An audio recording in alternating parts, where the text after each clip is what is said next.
And welcome, ladies and gentlemen, to the 13th round of the 11th season of the Bandit Racing League, presented by Full Send Racing Network. This is a big one, folks. It was put so perfectly in the chat. This is the second most important night of the Bandit Racing League year, and that is absolutely the case because tonight is the regular season finale for Season 11 of our series here, the Geezer Authentics Cup Series, and we have 12 spots to give out, many of which are already locked in, but 12 spots for the Season 11 Bandit Racing League playoffs, and they are going to be hard fought. We have a really interesting scenario tonight shaping up, the way that our first 12 races of our season have gone. There you are. First of all, our sponsors here, Perfect Shine Auto Spot, as always, want to thank them, as well as Apex Sim Racing, our two title partners here for Season 11 of the Bandit Racing League. Here we go, folks. Hi, everybody. I am Marshall Crocker Jr. Joined alongside me is Chris Ferreira, as always. You guys know the deal. You guys know the crew. And tonight, holy cow, folks, this is one that I know both you and I, Chris, are excited for. This one has big stakes. This is one that every driver, whether you're above the playoff cutoff or whether you're below it, you want to win. And, I mean, if you're a driver who's in the playoffs, it only cements your legacy, cements your season, builds momentum heading into the playoffs at Roval next week where things really get kicked off. But if you're below that cutoff line, this could be what separates you from one of those drivers that are racing meaningfully in the last 9 rounds of the season. Don't get me wrong, but they're not racing for that Bandit Racing League title that only so few have taken. So, and tonight's Filming the Wild 125, and we'll talk plenty more about that great sponsor on behalf of Benjamin Lacey, tonight's hometown boy. But Chris, you're more in touch with this series. You've run here at Auto Club. You've been keeping up this week. I think you know what to expect tonight. What do you think it's going to take for those lucky drivers, whether in the playoffs or trying to get in the playoffs? What do you think it's going to take them to take that top step tonight? It's just about being smart here tonight. I mean, this track, you can go really, really fast. You can put down some really hot laps, and it's just about taking care of your stuff. The tires are going to really matter. You're going to see a lot of fall off. Fuel management and strategy is also going to play a part. But just most importantly, just keeping yourself in the fight, you know? You can go out there and keep banging your car off the wall because you're going to see guys rim riding the wall here tonight. You can keep rubbing the right side of your car off the wall there, and it's not going to pay off. So just being patient and doing what you have to do to keep yourself in contention, because this track, I mean, we've seen it in the past. We've had some exciting finishes here where we're going 2-3 wide at the finish. So just keeping yourself in the fight all night long is going to be the name of the game. You know, there's some races going in that I think we know a little bit easier what to advertise, how we can hype the race up and what to build it on. And I think tonight is going to be a case of we're going to get a good finish. I guarantee it. We've never had a bad finish here in the Bandit Racing League at Auto Club. And I think unlike a few other races we've had recently at some of the more technical, shorter tracks, I don't think tonight's going to be particularly caution-filled. It's a wide racetrack. It's got a lot of room. Longer race tonight, 125 laps around a track that takes about 40 seconds a lap. So it's going to be a little bit longer tonight. Strategy is going to play more of a pivotal role. And that's why tonight I think this is going to be a really deserving race win. And I think it's going to be a perfect catalyst for the start of our playoffs because tonight there are a lot of drivers that need to win, and to win this one would be a big feather in their cap. But before we get into that too far, we want to talk about, of course, tonight's race sponsor, FilmingTheWild.com, on behalf of Benjamin Lacey, driver of the number 7 car. And Filming the Wild is always one of those sponsors that when the drivers do their post-race ad reads and mention their sponsors and their partners, it's one that's always stood out to me as being really, really cool and just something that is really cool to support. So Filming the Wild is an ongoing series that takes a look at behind the scenes at what it takes to produce wildlife documentaries and natural history programming.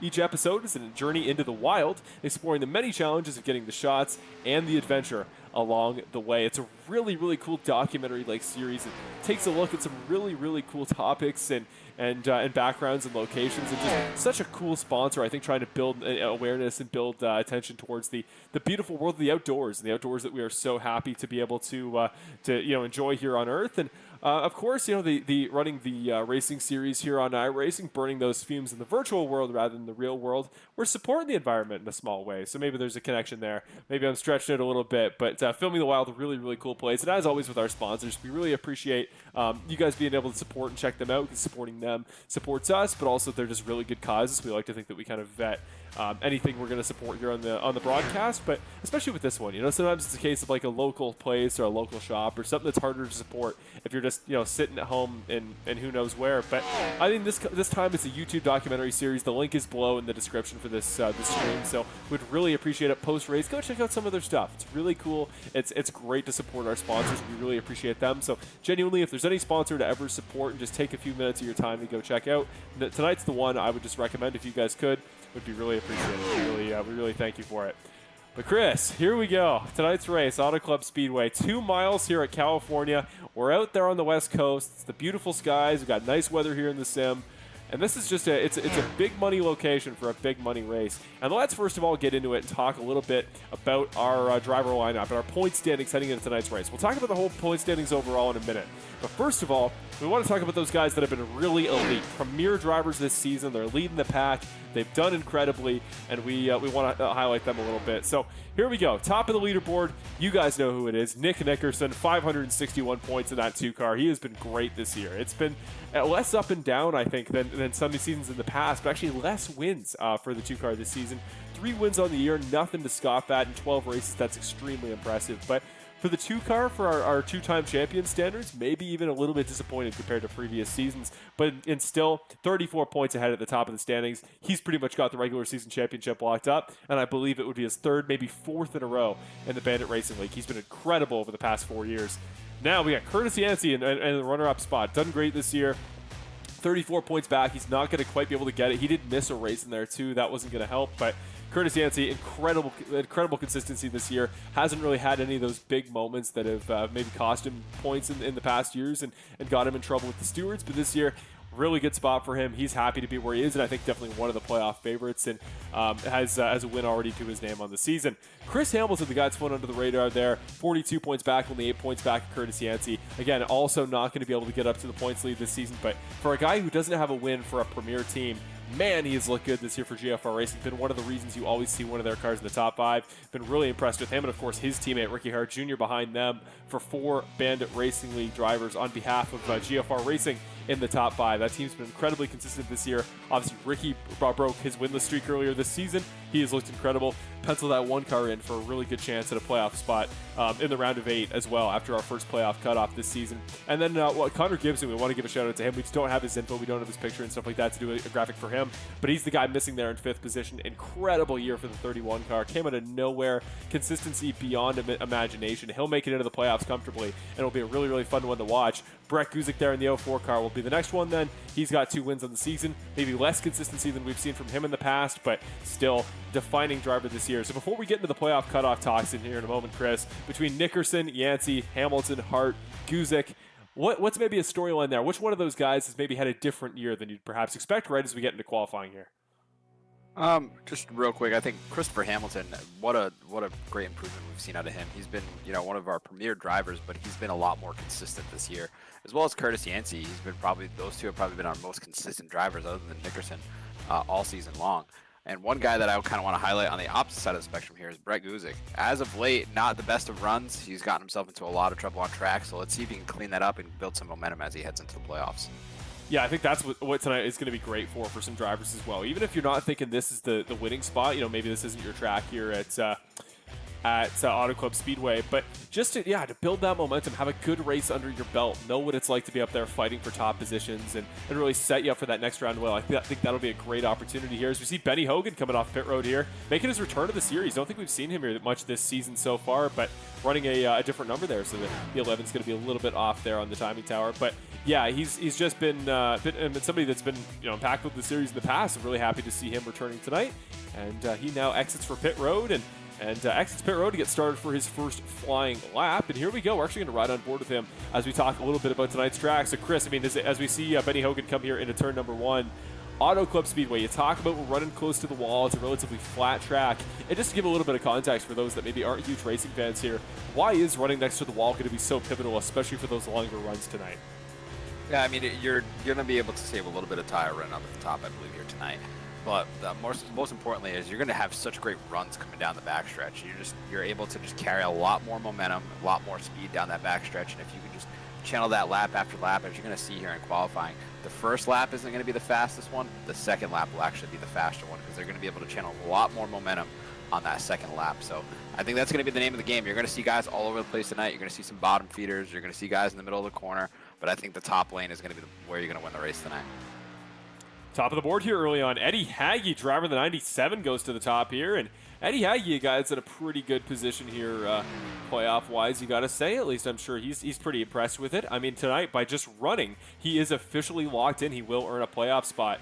by a minimum number of races. So there we go. The Annapolis, Maryland native is going to make the playoffs, provided he can stay above that all-crucial cutoff line. First lap here, though, Dawson Guzek going to jump ahead of the entire field. That 44 car now slowing down in his second lap. Nick Nickerson just posted, I believe, his second as well. So Dawson Guzek, top of the leaderboard there, 44 car up a full 10th on Nick, now ahead of Haggy and Welch. Eddie Haggy and Cody Welch. Cody only running, I think, 2 laps in pre-race practice. Really good spots there. We're actually going to keep it locked with Sean Britt here, the 98 car. He's exiting pit road as we speak, has yet to run the start of tonight's race. And, well, as we get into our playoff cutoff overlook here, or our overlay, we see Kevin Foster there. This is the playoff cutoff line. Top 12 drivers make it in. These drivers will need to make it on points. So there's 2 drivers here that are really competing for that final spot on points. That's Kevin Foster in the 8 car and David Lakey you see there in 13th in the 84. He's 10 points back of that cutoff. And then we have the 2 must-win drivers who are in good positions tonight. They're close on points. We think they're some of the favorites to maybe sneak out a win here. And those are Sean Britt, who we watch in qualifying here right now, Rollsville, North Carolina native, multiple-time podium finisher this season, just not a Bandit Racing League winner as of yet. And Jason Greenwell, the man we lovingly nickname Pompous for ironically being the least mean-spirited guy in the series. Really good dude. Been with the series for a long time. Jason Greenwell would not be surprised to see a guy who's just on the outside of the playoffs make it in on a win tonight. So we're going to highlight those 2. But there's a couple more drivers tonight that can make it in there on a win due to not running a certain number of races to be eligible for the playoffs. So we'll mention those drivers here momentarily. But Sean Britt here, Chris, as he comes across the line, we'll see where he puts it on lap 1. But absolutely, you got to think a guy that the win in your in system tonight has to look appealing to, because he's come pretty darn close a number of times this season. Yeah, I mean, to be honest with you, if you look at it, he missed 2 races this season. So had he showed up for those 2 races, I think he would have pointed his way in and he wouldn't be in this scenario. So I know this is going to be a driver here tonight that's going to be aggressive, hopefully not too aggressive, and he can keep this thing up front. You can tell they just spent a lot of practice here tonight. So I think that he's one of those guys who can get it done. I really hope so. He's shown a lot of speed as of late. He just hasn't had the luck be on his side. So we're going to see what he's got, but he's looking pretty good here. We'll see what he has in this lap. Here we go. Coming across the line, Rollsville, North Carolina native is going to put it. P1 goes to the top of the board. That's why we highlighted him here at the end. Great lap there from Sean Britt. He will take, I believe, potentially his first pole of the season. That was incredible there from him. We're just going to quickly here. We got Bill Harkins popping through there on Skype. There we are. No, really impressive lap there from Sean Britt. He's just going to bump Dawson Guzek, who also really impressive lap from Dawson Guzek. I mean, always a guy that is up there and competes pretty well in qualifying, but man, to take that pole would have been huge for him. So there you go. We're going to get ready here for our starting lineup here to give us an outline at Auto Club and get you ready for what you can expect here at the start of tonight's race and who are going to be the competitors early on.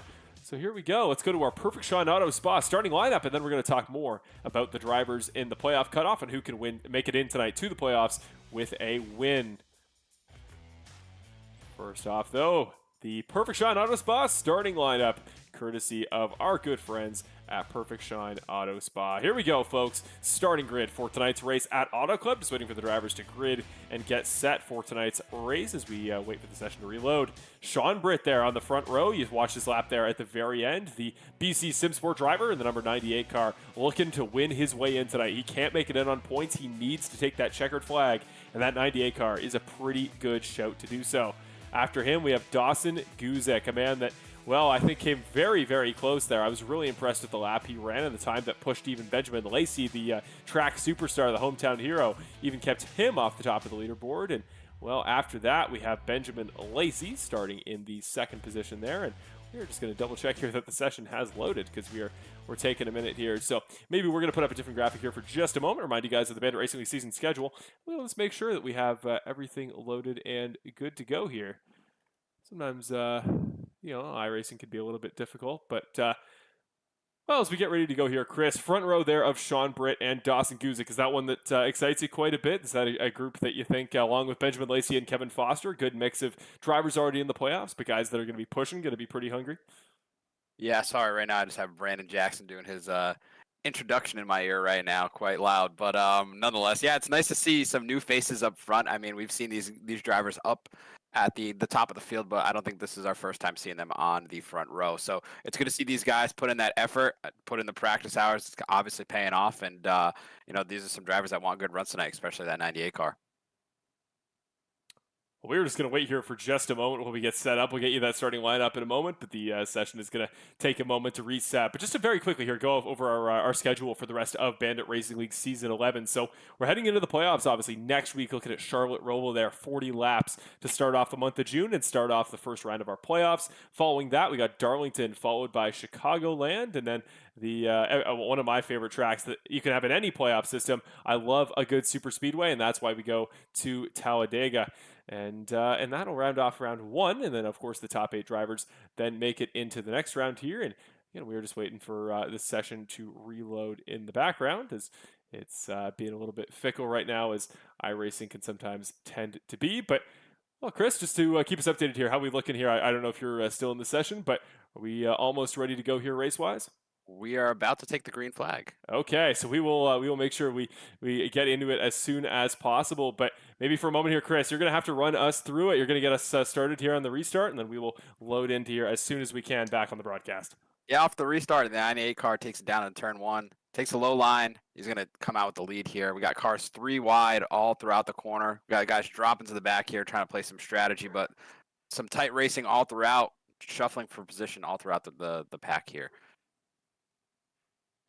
Let's see. We're going to check on this battle for the lead here. 1 second.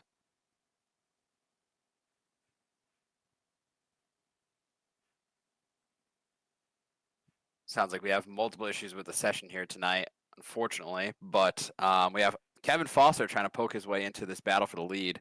We have the 98 car still out front. Kevin Foster just made the move to the inside of the 44 car. He's going to have a solid run at the 98 here. This is a guy that needs to have a good night. He doesn't necessarily need to win, but he needs to have a good night. But a big block by the 98 car on the 8 car going into turn 3. Here we go. It's a great job, Chris. We're going to do a bit of a radio commentary here. I don't know if other drivers having the issues I'm having here, but we are loading back in. We should be here momentarily, folks. Again, stick with us. Unfortunate way to start this, but we'll make sure we get this all figured out. And Chris doing a great job here, giving us a bit of a radio replay start to the race here. This 8 car is looking mighty sporty. He's going to go to the outside of the 98 for the lead. We're going to see if he can make it stick in turns 1 and 2. He might have a good run coming down the backstretch here, but here comes the 85 car going to the inside of the 8. We're all scrambled up in the front. 8 car applying a lot of pressure to the back of the 98. Doesn't quite have enough. He's going to go to the inside in 3 and 4. Looks like he's going to make it stick. 8 car to the point.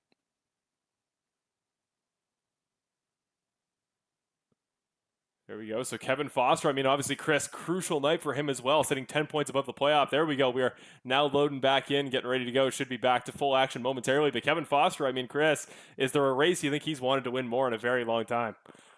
Yeah, I mean, this is a track where he's been really strong at in the past. I mean, it's showing here tonight, but you're kind of seeing these guys that have points implications here tonight. They're quickly rising to the top, as you're seeing the 8 car battle on the 98 for the lead.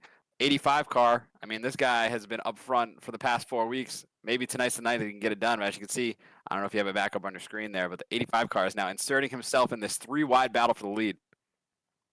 There we go. We are literally like 10 seconds away from back to full action here. So this has been an incredible job here, Chris. Can you give us a full rundown of the top 5 here before we head back? Top 5. It's all jumbled up right now because we're 3 by 3 right now. We have the 8 car, the 85, and the 98. 7 and the 44, they are absolutely all over each other. I mean, this looks like Daytona, but the 85 car nudged past the 8. Here comes the 7 car now to insert him here. 44 car in the wall. Looks like he's going to keep it together, but he's dropping back quickly. 7 car has a heck of a run. He's going to push the 85 by the 98. Man, this is some wild racing here. Again, I assure you folks, this is actually like almost there as we speak. We are getting ready to go. The second the action is back, we'll be back to full coverage here. Again, sorry for the way this has kicked off, but a long race tonight, a lot of exciting action. By the sounds of it, Chris, we are in for an absolute barn burner right now. We have 2 teammates linked up. The 7 car and the 85 linked up, pushing each other down the straightaway as the 7 car is going to throw a block on the 98. Wow, I can't believe that worked out. 98 had to lift there. That's a little courteous. I don't know if he'll do that later on in the race, given his playoff implications, but 7 and 85 are now side by side for the lead.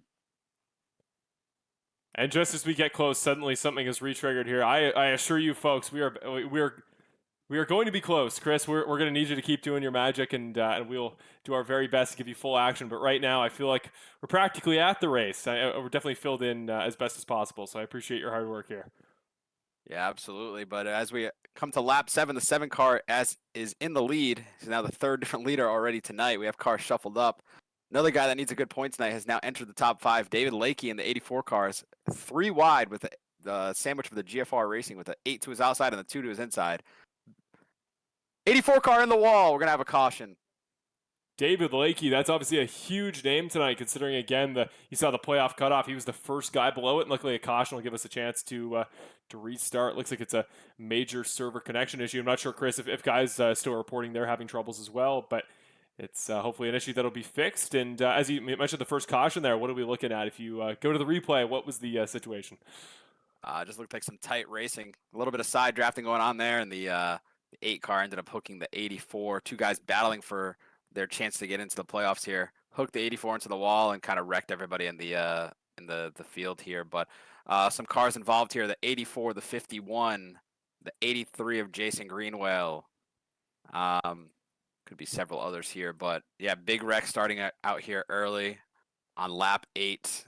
As we navigate some of these issues, we have some drivers reporting some communications issues in the race as well. So just be patient with us as we work through this, but we're currently pacing under caution.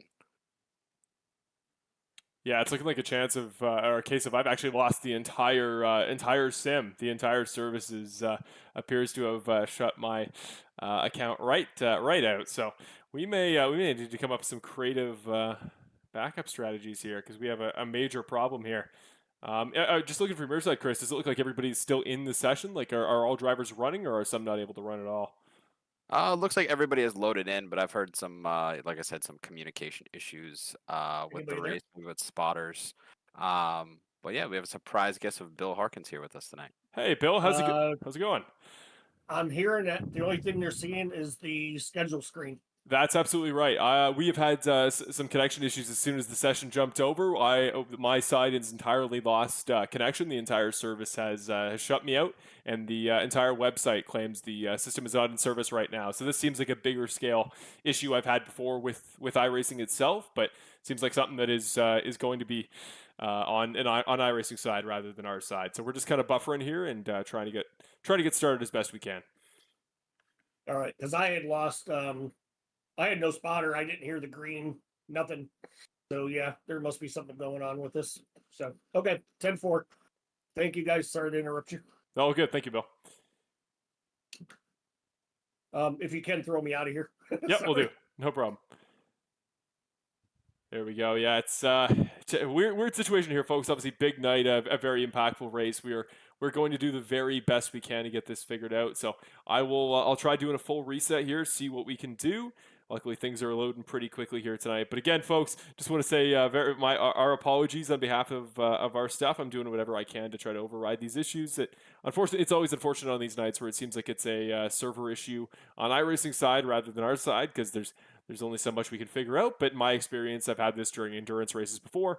Usually things tend to kick back in pretty quickly. So we will hope that's the case. But Chris, what are we looking at right now? Still pacing under caution? Yeah, we're just getting stacked up here. We're going to have the 7 car to the inside of the 85 in the front row. 2 cars inserted himself up here in P3. We'll give you the rundown of the top 10. We have Benjamin Lacey, Cody Welch, Nick Nickerson, Ricky Hart Jr., Eddie Haggy, Dawson Guzik, Mark Allen Bivens, Hayden Paul, Matt Crockett, and Sean Britson in P10 right now. Awesome. Thank you, as always, Chris. Really appreciate your help. And again, folks, we are in the midst of a small technical snafu. Again, looks like it's something that is larger scale with iRacing as a service. And again, we're going to continue to do whatever we can to get you back to your racing action here for Bandit Racing League round 13 of season 11. As we get the field stacked up here, we're just kind of seeing where guys are going to pick. Looks like the leader is going to choose the bottom here on this restart. We'll take you to green momentarily.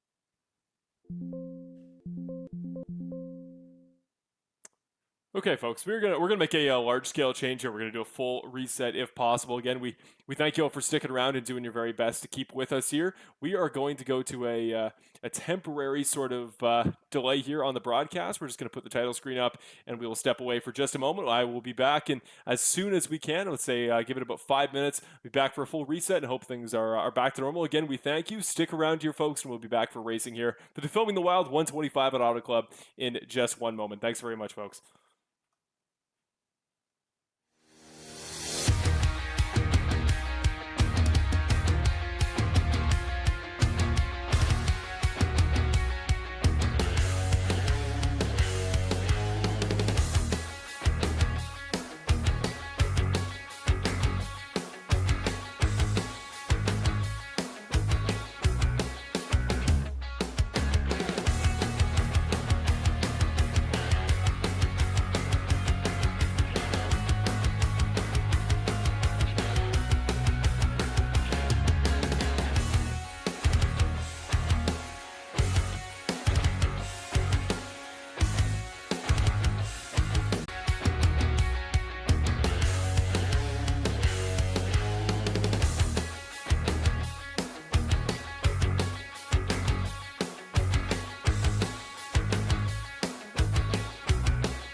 And ladies and gentlemen, this is why you stick with us. We are back live here for the Filming the Wild 125 here. Again, apologies for the tech issues. The session is reloaded. We are back. We're good to go. Paint schemes are all good, and we are going. Benjamin Lacey, your race leader here. Obviously, the hometown boy, the Auto Club race sponsor tonight. He has won the two most previous races here at Auto Club Speedway. Another driver to win here at Auto Club, Brandon Jackson, who we just want to point out, making a return to the series tonight. Driver the number 99, currently in 11th position here, and he is off to a good run so far. But we just saw somebody in the wall here, Benny Hogan, Chris. He's doing good so far, off to a good start, but popped into the wall there briefly. You see a little bit of damage to the right side.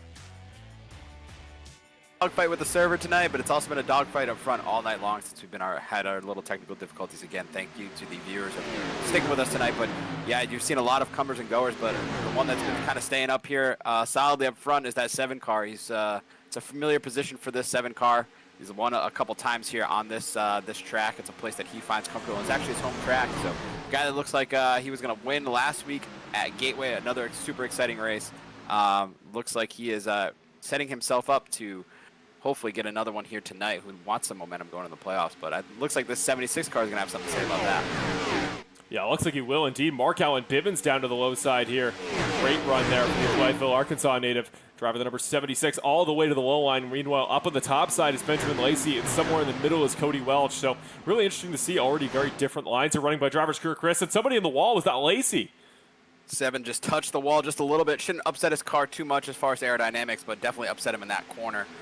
But look at this 27 car with Michael Ramos making some noise here. He's had an in and out kind of season here, being able to make the races due to, you know, some outside obligations. But man, he's coming back and he's making a statement here as he's all over the back bumper of the 76 car. The 7's going to come with him. Yeah, Michael Ramos here, always a guy that does well in Bandit Racing League. Obviously, again, like you said there, Chris, just not able to run full-time, not a full-time competitor, but former driver in the playoffs, former pole sitter in the series, and he will rocket his way to the front, get a slide up in front of the 76 car. New leader, 27 here, now 20 laps in to tonight's race here at Auto Club. Big block there down the backstretch. He's blocking all the way down. He wants that lead, and he almost put the 76 in the wall. Yeah, the 27 car, I mean, we haven't seen him here much of late, but he's a guy that he'll give you all the room in the world, but if he feels like you if you took some room from him, he's gonna take it all away from you. So he's one of those guys that reminds me of kind of like a Ryan Newman. You know, where he's tough to pass, but once you pass him, you know, there's respect earned there. But he's looking comfortable out front.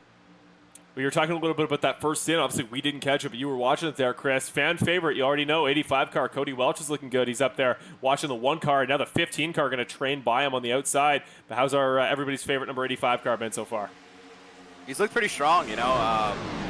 He's been up front in this lead pack since the drop of the green flag, really. I know I would have to go back and see where he started tonight. Looked like he started 9th. So he's been up in the top 10 pretty consistently up here in the outside of the top 5, but he's looking really strong. Some guys that were involved in that wreck earlier, you know, Kevin Foster, Jason Greenwell, David Lakey. David Lakey's rebounded really well.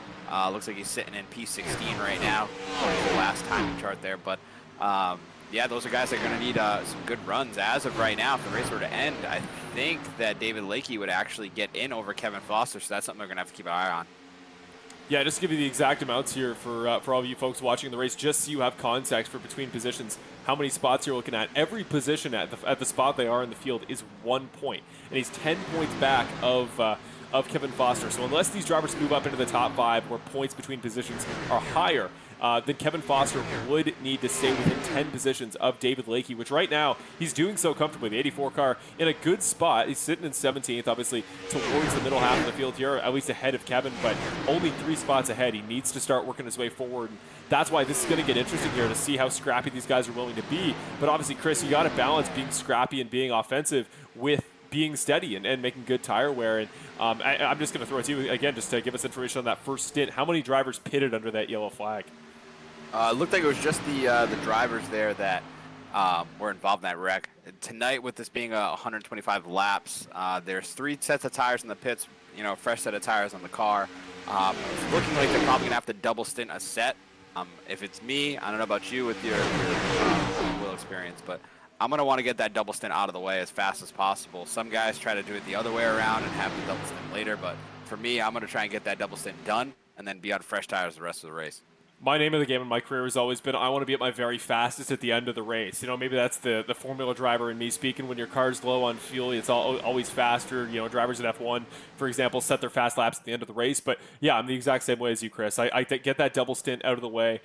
You know, run those painful laps before you get some late race cautions. Then by the end, you want to be the last guy to take those fresh sets of tires. You want to, you know, go as long as you can on those early stints to make your pit stops at the end faster. Just do whatever you can now. Get through those slow laps. Move back in the field to get yourself in the best position possible for the finish. And I think that's what the guys that are going to win their way in tonight are going to have to do. Yeah, one thing you also want to keep your eye on tonight is you kind of see is whenever the leader gets out front, it's pretty hard to make that pass. What I think you're going to have to do to make that pass is go exactly where they're not. You're starting to see a lot of these cars migrate up towards the top. There's some guys that are kind of hanging around in that middle lane to the bottom. That's eventually not going to work. You're going to get super, super tight, and you're just not going to be able to have that momentum going down these long straightaways here. So just keep your eye on that as we get closer to the end of this race on guys trying to make that pass for the lead.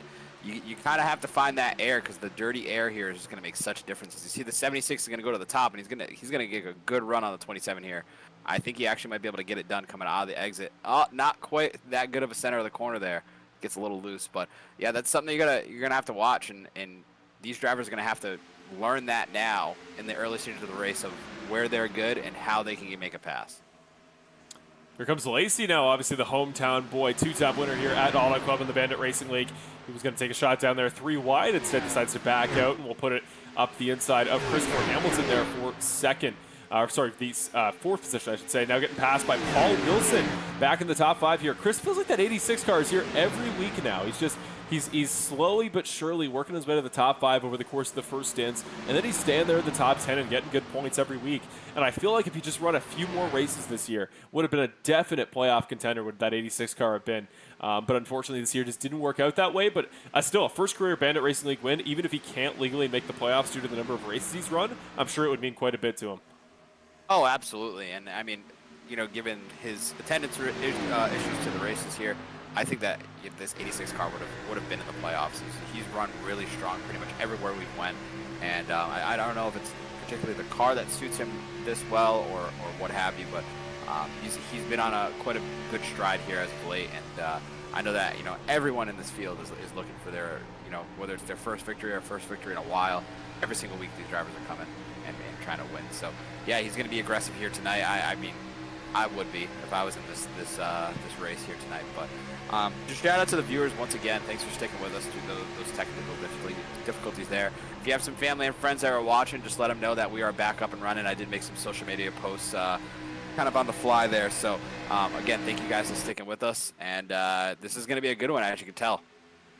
Absolutely. We're in for easily an hour plus more racing. So get the link out there. Pass the word out if you want to shoot a quick text. Somebody put the link in it and let them know we are racing live here, because this is, again, going to be a big one, going to be a fun one. And, well, I was going to give you guys the info about where we'll be next week, but we had the schedule up for about 10 minutes. You guys probably know pretty darn well by now. Back to the front, though. Christopher Hamilton going to take us to the point here. The 15 car getting that first pass done on Ramos since he took the lead. 15 car, good run on the outside through turn number 2, and he will take the lead down to 3. Although here comes the 7 of Benjamin Lacey going to peek it underneath. Obviously, he knows what it takes to win here at Auto Club and is putting himself in contention. Now coming to 30 laps down out of 125. And here we go, Chris. First green flag pit stop. We got the 7 and the 2 car of Nick Nickerson. Really good on the brakes, almost past Markel and Bivens into the pit entry there. Keep an eye on that gap. I want to see how this works out. The 7 car comes in with about 5 car length lead over that 2 car. I want to see how big that lead is when they exit, because he is probably one of the best in the series with getting on and off pit road. Yeah, we've talked about this a lot this season, but just how good Nick is on the pit stops. I mean, this year he's been lights out. And this is actually going to be a fun exercise here, Chris. I like this. Here we go, the 7 car, and you see the 2 car in the back of the shot there, parking his way on pit road. So here he is, Benjamin Lacey getting his pit service here. Let's watch here off the exit. He's out. He's good. Plenty of room. So, yeah, Nick coming out relatively late. Actually, nowhere close. So, don't know if that was a mistake there from Nick and his getting into his box, or if it was a case of just maybe took extra tires or something. But this could be what we were talking about before, Chris. That double stint versus the double tire stint, and maybe that was what it was. Benjamin Lacey just saving those tires for later, and that's a veteran move by a guy who's won this before. Yeah, this is a guy that's probably the best in the series, and I don't think that we ended up getting into it, but our race picks tonight, this is my race pick, that 7 car. He needs some momentum. He's put himself in these situations in weeks past where he's been leading at the late stages of the race, and something quite doesn't go his way, but I think that this is a guy that needs some momentum heading in the playoffs. He was in the Final 4 last season where they were battling for the championship, so I know he wants to get back to that championship form, and I think this is a place where you can kind of start that fire. Yeah, let's actually go to my race pick. I like this topic. We got the graphic up here now. My race pick still currently running 2nd on track, actually a full half second back of current race leader Christopher Hamilton. The first time we've really seen anybody here, Chris, get that big gap out front here in tonight's race. So almost 6/10 now is Christopher Hamilton's lead back to my pick for tonight, Sean Britt. Give me the 98 car. Give me a guy that needs to win tonight. He's winning, he's in. but he can't make it in on points. I think he's going to be hungry. I think he's going to be hustling. I think he could potentially be a heartbreaker for Kevin Foster. And think of how many podiums he's got this year. I believe he has 3 or 4. And for a guy who isn't in the playoffs, he is by far the most deserving in my opinion. So I think he's a guy that'll compete well tonight. Obviously, good pace right now. He's got to go track down Christopher Hamilton, who's also looking for his first career Bandit Racing League win. But something with that 98 car tonight just looks and sounds appealing. Sounds like a guy who can get it done. He's my pick for tonight. But I think, Chris, I mean, if I was putting money down, it's like we always say with Nick at a road course, I think Benjamin's the guy here at Auto Club. Yeah, no, he's looked very strong here to start the race. He started out in 15th, actually, and drove his way up to the front. So really strong car, really strong driver here tonight. But I do like your pick. You know, you can kind of say he's the underdog, in respects to the points. But he's been super, super fast, and I don't really count him as the underdog. He's a guy that can get it done. He was one of the fastest guys in practice, and he obviously won the pole. So, we're going to see how this shakes out for him. I do like how this is going green right now. We're going to get a green flag pit cycle here. I love to see how this works out. And this is going to come on the drivers now. This is all about tire management. And, you're going to see guys get bigger gaps, and they're going to want to push to close those gaps. And, sometimes in these races, I mean, this is one of those tracks that I really love personally. And when I would come here, I would always try to dial it back like 10, 15%. And then the last 10 to 15 laps of a run, you're just absolutely tracking guys down like you have 100 extra horsepower. And it is so much fun to try to catch those guys when you're struggling, but they're struggling even worse. And it's just so much fun. So this is the kind of racing that I like, tire management races. And that 7 car is looking like one of the best here tonight. But we're going to see how this all cycles through. I think the 7 car should end up at the point here. Yeah, I think you're probably right. Obviously, fresher tires. You saw Markel and Bivens there in one of these last shots. Although, actually, yeah, it's still ahead of current race leader Christopher Hamilton. So he's made up about a second and a half, almost 2 seconds since he came back out of his pit stop. So he's going to make up track positions. So is Benjamin Lacey, currently sitting 38 seconds behind. We'll see when Christopher Hamilton pits what the gap is when he comes out, so we can try to estimate the entire pit stint. But no, it's your point here, Chris. One of my absolute favorite tracks here at Auto Club Speedway. I was genuinely heartbroken when I found out they were in real life turning this track into a short track, getting rid of the 2-mile configuration. This season was the last year that NASCAR ran here. Obviously IndyCar hasn't run here since 2015, so it's a really big shame because I love this racetrack. I've run here in iRacing for a number of years, and in my own iRacing IndyCar side of things and the oval side, and very similar racing style as you mentioned there, Chris. I mean, you're slow at the beginning, you're really saving up for the end, you're saving tires, and that final stint to the end is always the important one. I think this is one of my best tracks. I believe I've won probably 4 official races here on iRacing in the IndyCars at Auto Club, and every race I wasn't leading until the last 10 laps. I may have at some point, but if you're in the lead in the last 10 laps, you've made a mistake, and unless you're really darn quick, you're probably not capping it off. So similar to the Indy 500 last weekend, I don't think you want to be leading the whole thing, at least not at the very end. And I think it's going to be a case of just set up, get your stuff in a good spot, and go out and get a win. And actually somebody who I think could do that quite well, Brandon Jackson here sitting in third, battling it out right now with Sean Britt, another guy who obviously in a very different spot as far as how much he wants this race, but both very talented names. And of course, Brandon Jackson won this race back in season 9. He knows what it takes to win at Auto Club as well. Yeah, Brandon Jackson, another one of those guys that hasn't been able to have the time to commit to the grueling schedule that we have here with all the practices and stuff like that. But it's good to see him back here out on track tonight. He's always super fast, no matter how much practice he's got. He has such a large notebook here, so it's good to see him back, and he's looking quick. So we'll see how that shakes out for him tonight. That would be kind of a cool story of a guy that hasn't been here in several weeks coming out and winning. Have we had a more random race winner in Bandit Racing League history than if Brandon won tonight on playoff cutoff night? Like, that would be a fun story to see Action Jackson back in victory lane, but man, that would be so random. There you see him on Skype, always wearing that slick Atlanta Braves champion shirt, repping his hometown team. But here we go, off of turn number 4. Brandon Jackson, still your race leader. On his outside is Cody Welch, who is not at the front of the queue here, is currently sitting 5 seconds back of Benjamin Lacey. So as this long stint goes on, I think your hypothesis there is correct. But here we go, Chris. This is interesting. Lacey off of turn number 2, but Chris Hamilton, you saw there in the background, the 15 car, not too far behind. May even, if he can get up to speed fast enough, may be able to catch the draft, the toe off the back of Michael Ramos's car, and that would be huge for him to maintain that gap and stay within touching distance to get that slipstream and make his way up towards the leader on fresher tires and with more fuel.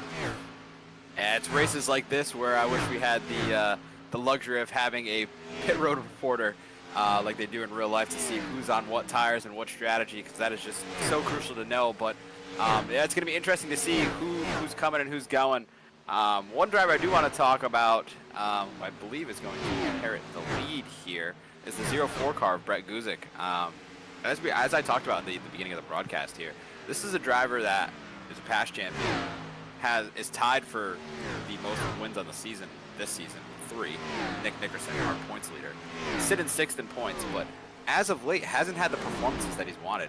Didn't show, that strong of a performance here at last week at Gateway. He's been involved in a couple wrecks late in races. This is a driver that, obviously he can go out and win and he can dominate races, and he's probably one of our best in the series, clearly with being a past champion. But it's a driver that I think that he has to have a good finish tonight. I mean, yeah. I'm not saying he needs to go out and win, but he needs a good, solid top 5 tonight to just kind of boost that confidence and get himself going into the playoffs. He's been consistently fighting for the championship for the past couple seasons, but it'd be nice to see him put together a good run as we see him on pit road. Yes, indeed. He'll be the last driver to come down pit road here on this cycle. And you made the call that you thought Benjamin Lacey was going to be the guy here, Chris. It's actually Michael Ramos, who was behind, got the pass, and is now pulling away, who I believe has taken new tires. We hypothesized that Benjamin Lacey didn't on that last stint, and that he's going to do his double stint on these 2 stints here. So I like that call. Again, we've talked about we want to save our best stuff if we're Chris and I for the end of the race. That's what Benjamin Lacey's doing. Michael Ramos, though, going a different direction as the caution comes out here. First of the race since I joined, but second since the session began. Eddie Haggy looking like the guy that's going to go around here. And again, will make the playoffs just by running tonight. But again, we talked about it. You want to get a good finish here to cap off your season. That is not what Eddie Haggy is looking for on lap number 41. One guy that hates seeing that caution right now is that 04 car. One more lap, and that would have been a very opportunistic time to pit for him, but unfortunately it doesn't fall his right way. But yeah, no, I mean, who was that? Eddie Haggy was off the pace there? That's right, yeah. Eddie Haggy got turned, it looked like. There. We'll go to the Butt Kicker Racing replay one more time. But yeah, it looks like off the front nose of actually Trey Ellis, I believe, who would be making his return to the series. I don't think we've seen the 04 or the 4 car in quite a while. Yeah, just hooked him. Just a bit of a miscommunication there coming down the straightaway. Caught the left rear quarter panel, and just like that, the 97 car took a trip through the green stuff, and we'll return to the racetrack here in 17th position. It's actually not a terrible spot. We'll come back in a pretty decent position. And to your point there, Chris, it's not perfect for Brett, but actually the timing on that caution there, if you think about it, we would have bunched the field back up if he had still been leading under caution. So he would have gone back to the front of the queue, but been behind the pace car. I don't think anybody else would have pitted. I think that would have cycled him to the back of the field. So actually, the way it worked out, where the caution came out as he was on pit road, it's going to cycle him back out here in originally 12th, but he's still passing cars. I think he's legally going to get quite a few spots, but no, going to come back down pit road, I believe.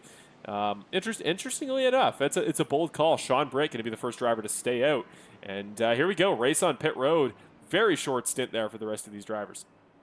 Yeah, I think what you're seeing here is some drivers coming in. I don't think necessarily for tires, but to top off on fuel. This is going to be a little bit of a fuel mileage race potentially, so I think you're going to see these drivers just come grab fuel only and get back out on their way. Drivers that took tires, you're going to see them kind of rocket through this field here. So if Ramos did indeed take tires, you're going to see him get out to a mighty hefty lead here on the drop of the green flag. So maybe these other drivers are trying to cover that here while they can. So we'll see. But yeah, 98 car staying out on track.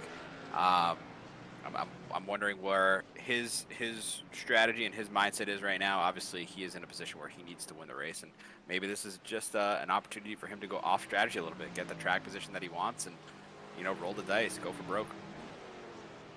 As we watch the race here off pit road, I'm noticing Jason Greenwell is going to be in a really good spot here. He'll come off the pit lane in the 8th position, just ahead of Nick Nickerson in 9th and Curtis Yancey in 10th. Christopher Hamilton going to take a large fall from where he was in the first stint of the race. He's now down to 11th, just ahead of Paul Wilson and Cody Welch. Then Kevin Foster in behind him. And that's why, again, tonight, Chris, it's going to be so interesting with trying to predict where drivers are and who's in a likely spot to win, because we don't know where they are on tires. We don't know how many sets they have in the pits. I mean, we have telemetry here. I can tell you what lap they last pitted and how many pit stops they've taken, but I can't tell you more than that. And that's what's fascinating with this race is that on paper you go, well, wow, like Matt Crockett, or Nolan Gross, obviously Brandon Jackson makes his return tonight, and then obviously Michael Ramos, who's had the lead on Benjamin Lacey pretty much the entirety of the last 20 laps. Well, all interesting storylines, and maybe there's some merit to them having really good drives overall, but obviously we don't know. I mean, by the end of the race, suddenly guys that are doing rough now who are just saving tires could suddenly come alive, and everything could be up in the air. So fascinating race for that reason. Actually, Nolan Gross and Kevin Foster are going to come down pit road on the second of the 2 available laps, and that'll leave Sean Britt here at the front of the field. Yeah, I mean, our pole sitter to start the race got shuffled out there a little bit. He was still up there in the top 5, top 10. So, it's really about name of the game is strategy here tonight. So, we're bunching them back up. We're going to see who's got what on their car right now. You're going to see the guys with tires are going to rock it out of here, and the guys that don't have tires in their car, they're going to look like they're down 2 cylinders on their car. So, yeah, we're about to find out. But yeah, I think this was a nice little, reset here. We're approaching lap 50 of a 125 lap race. I like this little reset. Let's see what they got. And I mean, I don't anticipate a lot of cautions here, not like we had last week. It's going to be a little bit of a different kind of excitement tonight. So, yeah, again, thank you guys for all staying with us again. It really means a lot to both of us and the drivers in the league. They love having their family and friends come and support them in the chat. So, if you're supporting a driver here tonight, throw it down in the chat so we know, and that way they can go back and read the comments. But yeah, thank you guys, everybody, for tuning back in. Yeah, I couldn't agree more. Thank you all, folks, for being with us back again. Glad that we're back to full racing without issue here. And you saw very quickly a moment ago just the playoff cutoff line again. The graphic there showing what drivers need. Remember, David Lakey needs to get 10 points on Kevin Foster, and Britt and Greenwell, as well as others, need to win the race. Here we go. Top 5 going to be Britt, Crockett, Jackson, Bivens, Lacey on the restart. And Sean Britt will take us down to turn number 1 with Matt Crockett there on the high side, getting attacked by both Benjamin Lacey and Mr. Brandon Jackson, but it's going to be the 7 car up to the point in the catbird seat and down the inside of fellow rival for the playoffs, Mr. Sean Britt. Now look at this 99 car getting a huge shove from the 10 car of Matt Crockett, with the 7 car back to the point. There's that 3-wide racing we like to see. We were actually 4-wide there for a moment, back towards 10th position. Everybody moving around there. Matt Crockett really starting to dip. Somebody has tapped the wall, but we stay green. Great work there to keep it going. I couldn't tell. It looked like Nick Nickerson originally to me, but he was way too fast off of turn number 4 for that to be the case. So wild stuff, lots of smoke. We stay green here at Auto Club. I mean, look at these runs. Look at this 15 car on the outside. Whoa, he's got into somebody. Him into Jackson. Caution will come out. Commentator's jinx is a beautiful thing. Golly. Massive wreck. Guzik involved, Hamilton involved, Yancey, Greenwell. Oh my goodness. What a massive wreck. Eddie Hagee as well. That's a crucial one. I mean, Chris, do you have an apology there for Mr. Christopher Hamilton? That was an immediate commentator's jinx. Incredible stuff. I mean, what a run he had. And that was no fault of his own. It looked like I believe it was the 99 to his inside got a little tight or a little loose. This looks like he lost the nose and got into the 15, and the rest was history. But man, did he have a run coming through that corner, and that's a tough break for him. I feel super bad, but he'll definitely be back up here. I mean, he was up here leading a little bit of the race, and he looks super quick tonight. Actually looks like one of the the other faster car than the 7 car. The GFR guys look like they have something dialed in tonight. So I expect to see that car back up front. But yeah, sorry for the commentator tricks, Christopher Hamilton and his fans.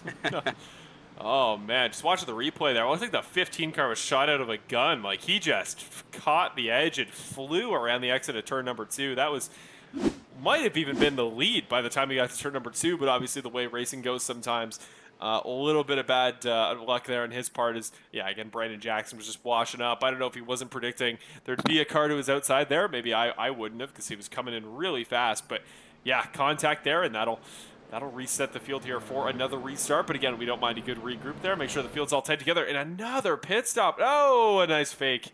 Usually they fake each other out. They don't get me. They got me there. I thought they were actually coming down that time. But That's just how this race is going to go here, Chris. We see actually a lot of drivers are pitting this time.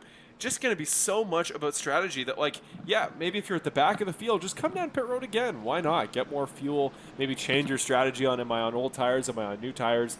We don't know what these guys are going to do, and I think that's what's going to make this so stressful from a driver's perspective. Is like, oh, darn, like, am I doing the right thing? You know, even if you're with a team, you know, the GFR guys, the BC SimSport guys, they're going to coordinate their strategies, but do you know if you're in the right spot? Maybe not only are you in a bad strategy, but your entire team is too, rather than assuming you're all in an optimal position. So really stressful race. This is not one that I am very jealous of not being able to run in, at least comparatively to the usual, like, a Bristol where it's throw it at the wall, see what sticks, or a road course where it's just try to keep it on pavement, you know? Tonight specifically seems like a lot to handle as a driver. Yeah, you're constantly checking fuel. You're constantly saving fuel. I mean, I remember being with the BC SimSport guys down in their chat, and it's like a war room where we need to save here. All right, we're coasting around here. All right, do we pit? Do we not pit? Who's pitting? Are we pitting with them? We got to cover them. It's constant, all night long, and that's why when you get a good finish here, it is so satisfying because it's a lot more than just driving the car. You're constantly making calculations and you're trying to do math, and you're kind of click through widgets and using, Apex Sim Racing button boxes. I like that plug there, yeah. Yeah, but you're clicking through all your button boxes and all that stuff. So, it is definitely a hard one to get through. But to make my my guilt a little bit stronger, it looks like an EOL penalty was given to Christopher Hamilton for that previous caution, and then it looks like he might have been a little upset with that, and he actually disconnected from the service tonight. So, really, again, sorry for the Christopher Hamilton fans, and I'm sorry to him for giving him the commentator's jinx. That car looked really, really fast, and hopefully he can bounce back next week. One of those guys that's locked into the playoffs, and I think that he is going to be one to be concerned about if you're the rest of these drivers in this playoff field. I'm going to keep my mouth shut, but that shocks me. That's a rough call. I'm never one for the just leave the session immediately. When you get some adversity. I mean, an EOL is able to be overcome, especially with 75 laps at Auto Club. But, oh boy, that's an interesting one there. So, anyways, we're gonna focus forward to the rest of the field here. Just gonna do a quick through the field here very quickly, for a brief moment, and I want to give you the full rundown of everybody who is able to win and make it into the playoffs tonight. Obviously, some of these drivers not quite as historically competitive for the playoffs or just generally for race wins as others, but all in places that I think, especially right now, anybody can win this one tonight. So keep an eye, obviously, on Jason Greenwell. We talked about him earlier. But Hayden Paul is a guy I do want to mention. I believe he's in tonight's race. Yeah, the 54 car here is in a win and he's in spot. 54 car as well as guys like Bill Harkins and I believe Terry Condis, Matt Crockett, and Hunter Henry is your group of drivers that can make it in on a win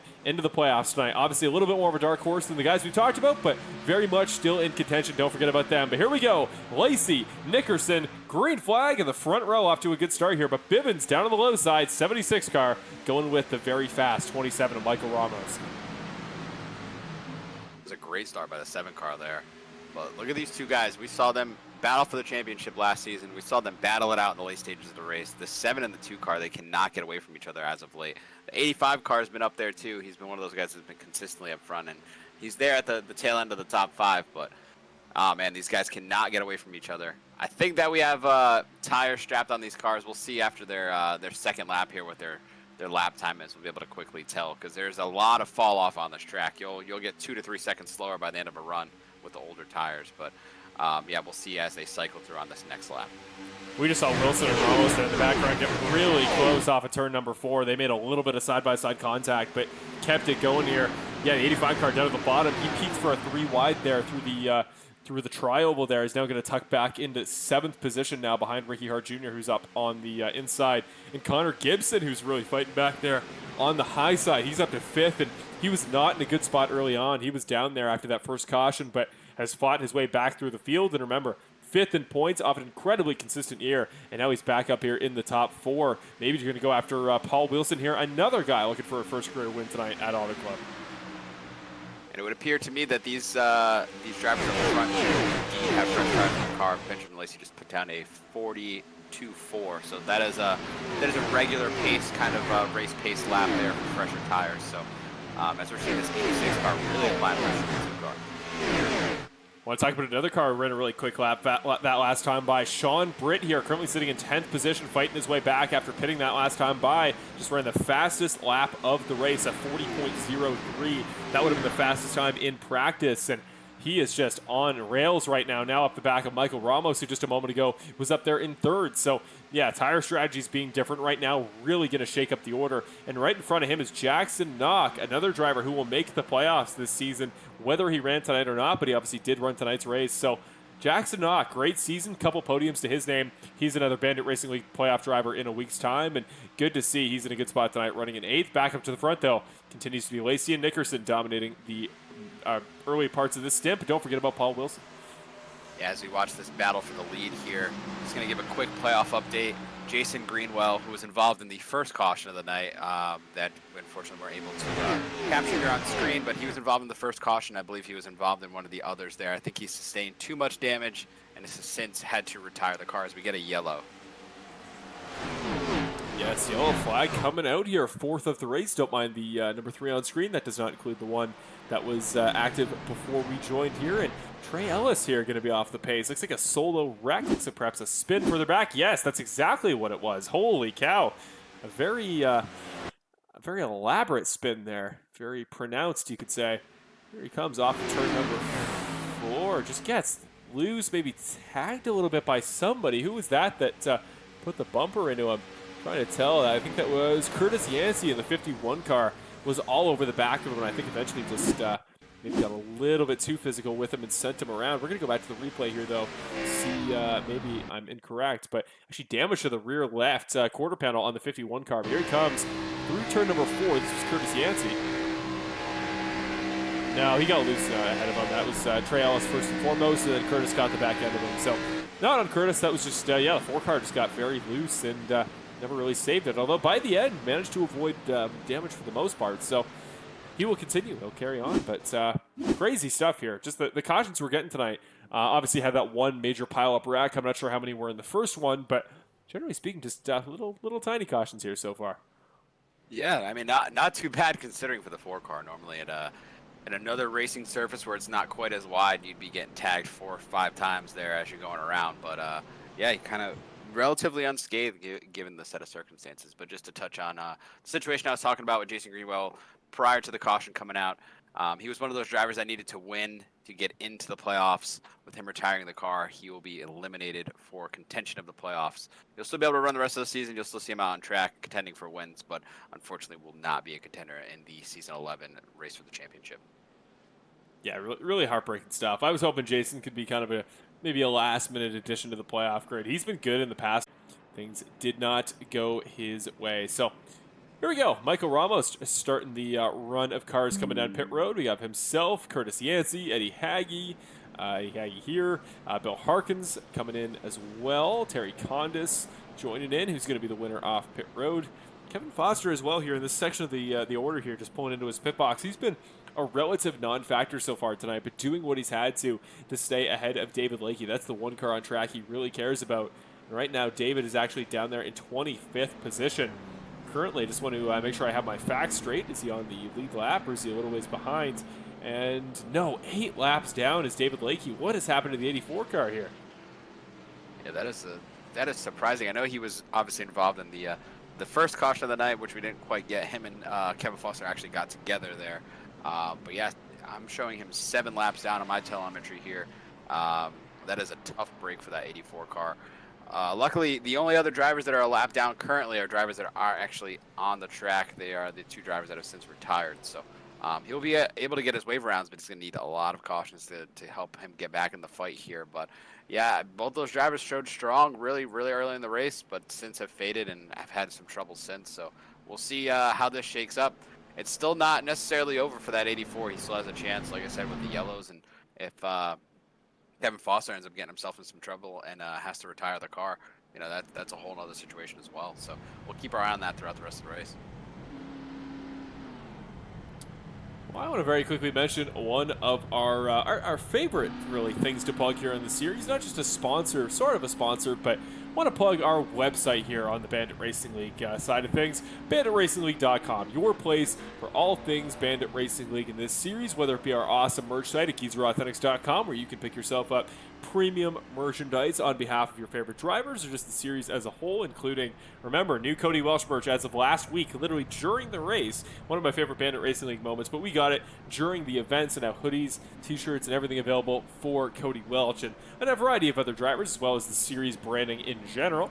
But also our links to everything here, as well as our sponsors, our driver information, to give yourself a little bit more info about the names that you see on the broadcast every Wednesday night. If you want to go find out more about the series or see our live points on our simracerhub.com website, links to all that stuff, as well as KeysRAWauthentics.com, are on our Bandit Racing League website. But you remember, it's BanditRacingLeague.com, or just use the link in the description down below, and that'll take you directly to the best website for all things Bandit Racing League. With that, front row, once again, Benjamin Lacey, Nick Nickerson. Second row, Connor Gibson, Paul Wilson, and Cody Welch and Brett Guzik make up row number 3. With Sean Britt here again, remember that guy got to make his way in on a win. The 98 car going to be hungry here towards the later steps of this race.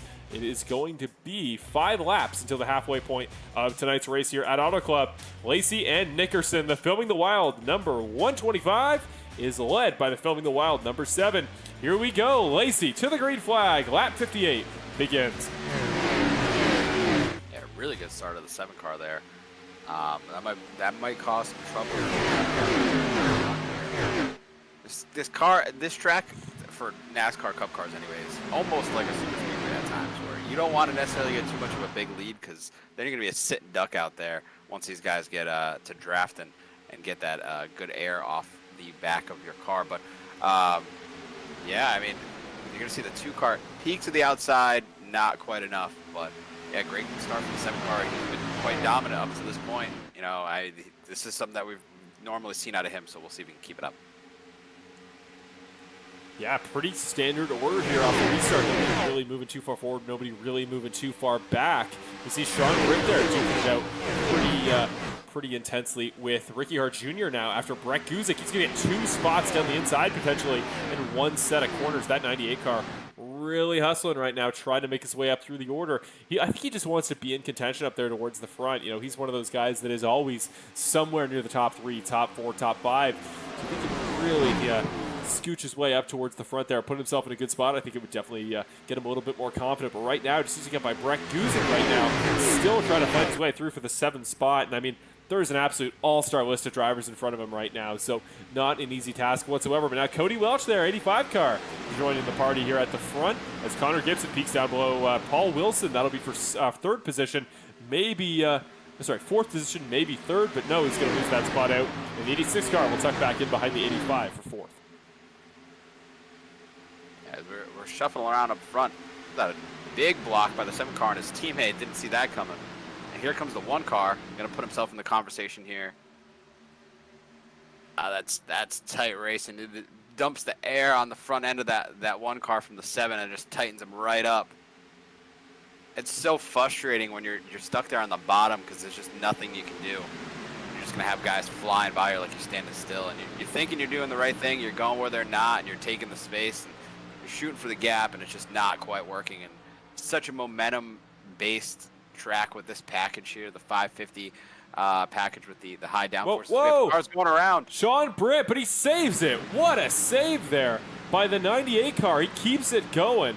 That was incredible. He saw there in the background on the right side of your screen. He was trying to make it 3 wide with Paul Wilson and Brett Guzik. Clearly there was a miscommunication there laterally, and somebody got into one another, but he manages to save it. Great work there by the driver of the number 98 car. Obviously, do or die here tonight for him. Win and you're in, and he is going to put himself back in contention here with that move. That was great to see. And Jackson Knock moving his way up here as a beneficiary of that little incident. He's now up to 6th position. Yeah, I mean, if the 98 car can come back and put himself in contention here, we seem to have the speed. But if he can put himself back up here at the front in the late stages of the race and he ends up coming away with a win, we have to remember that moment there, because that's a race-saving moment.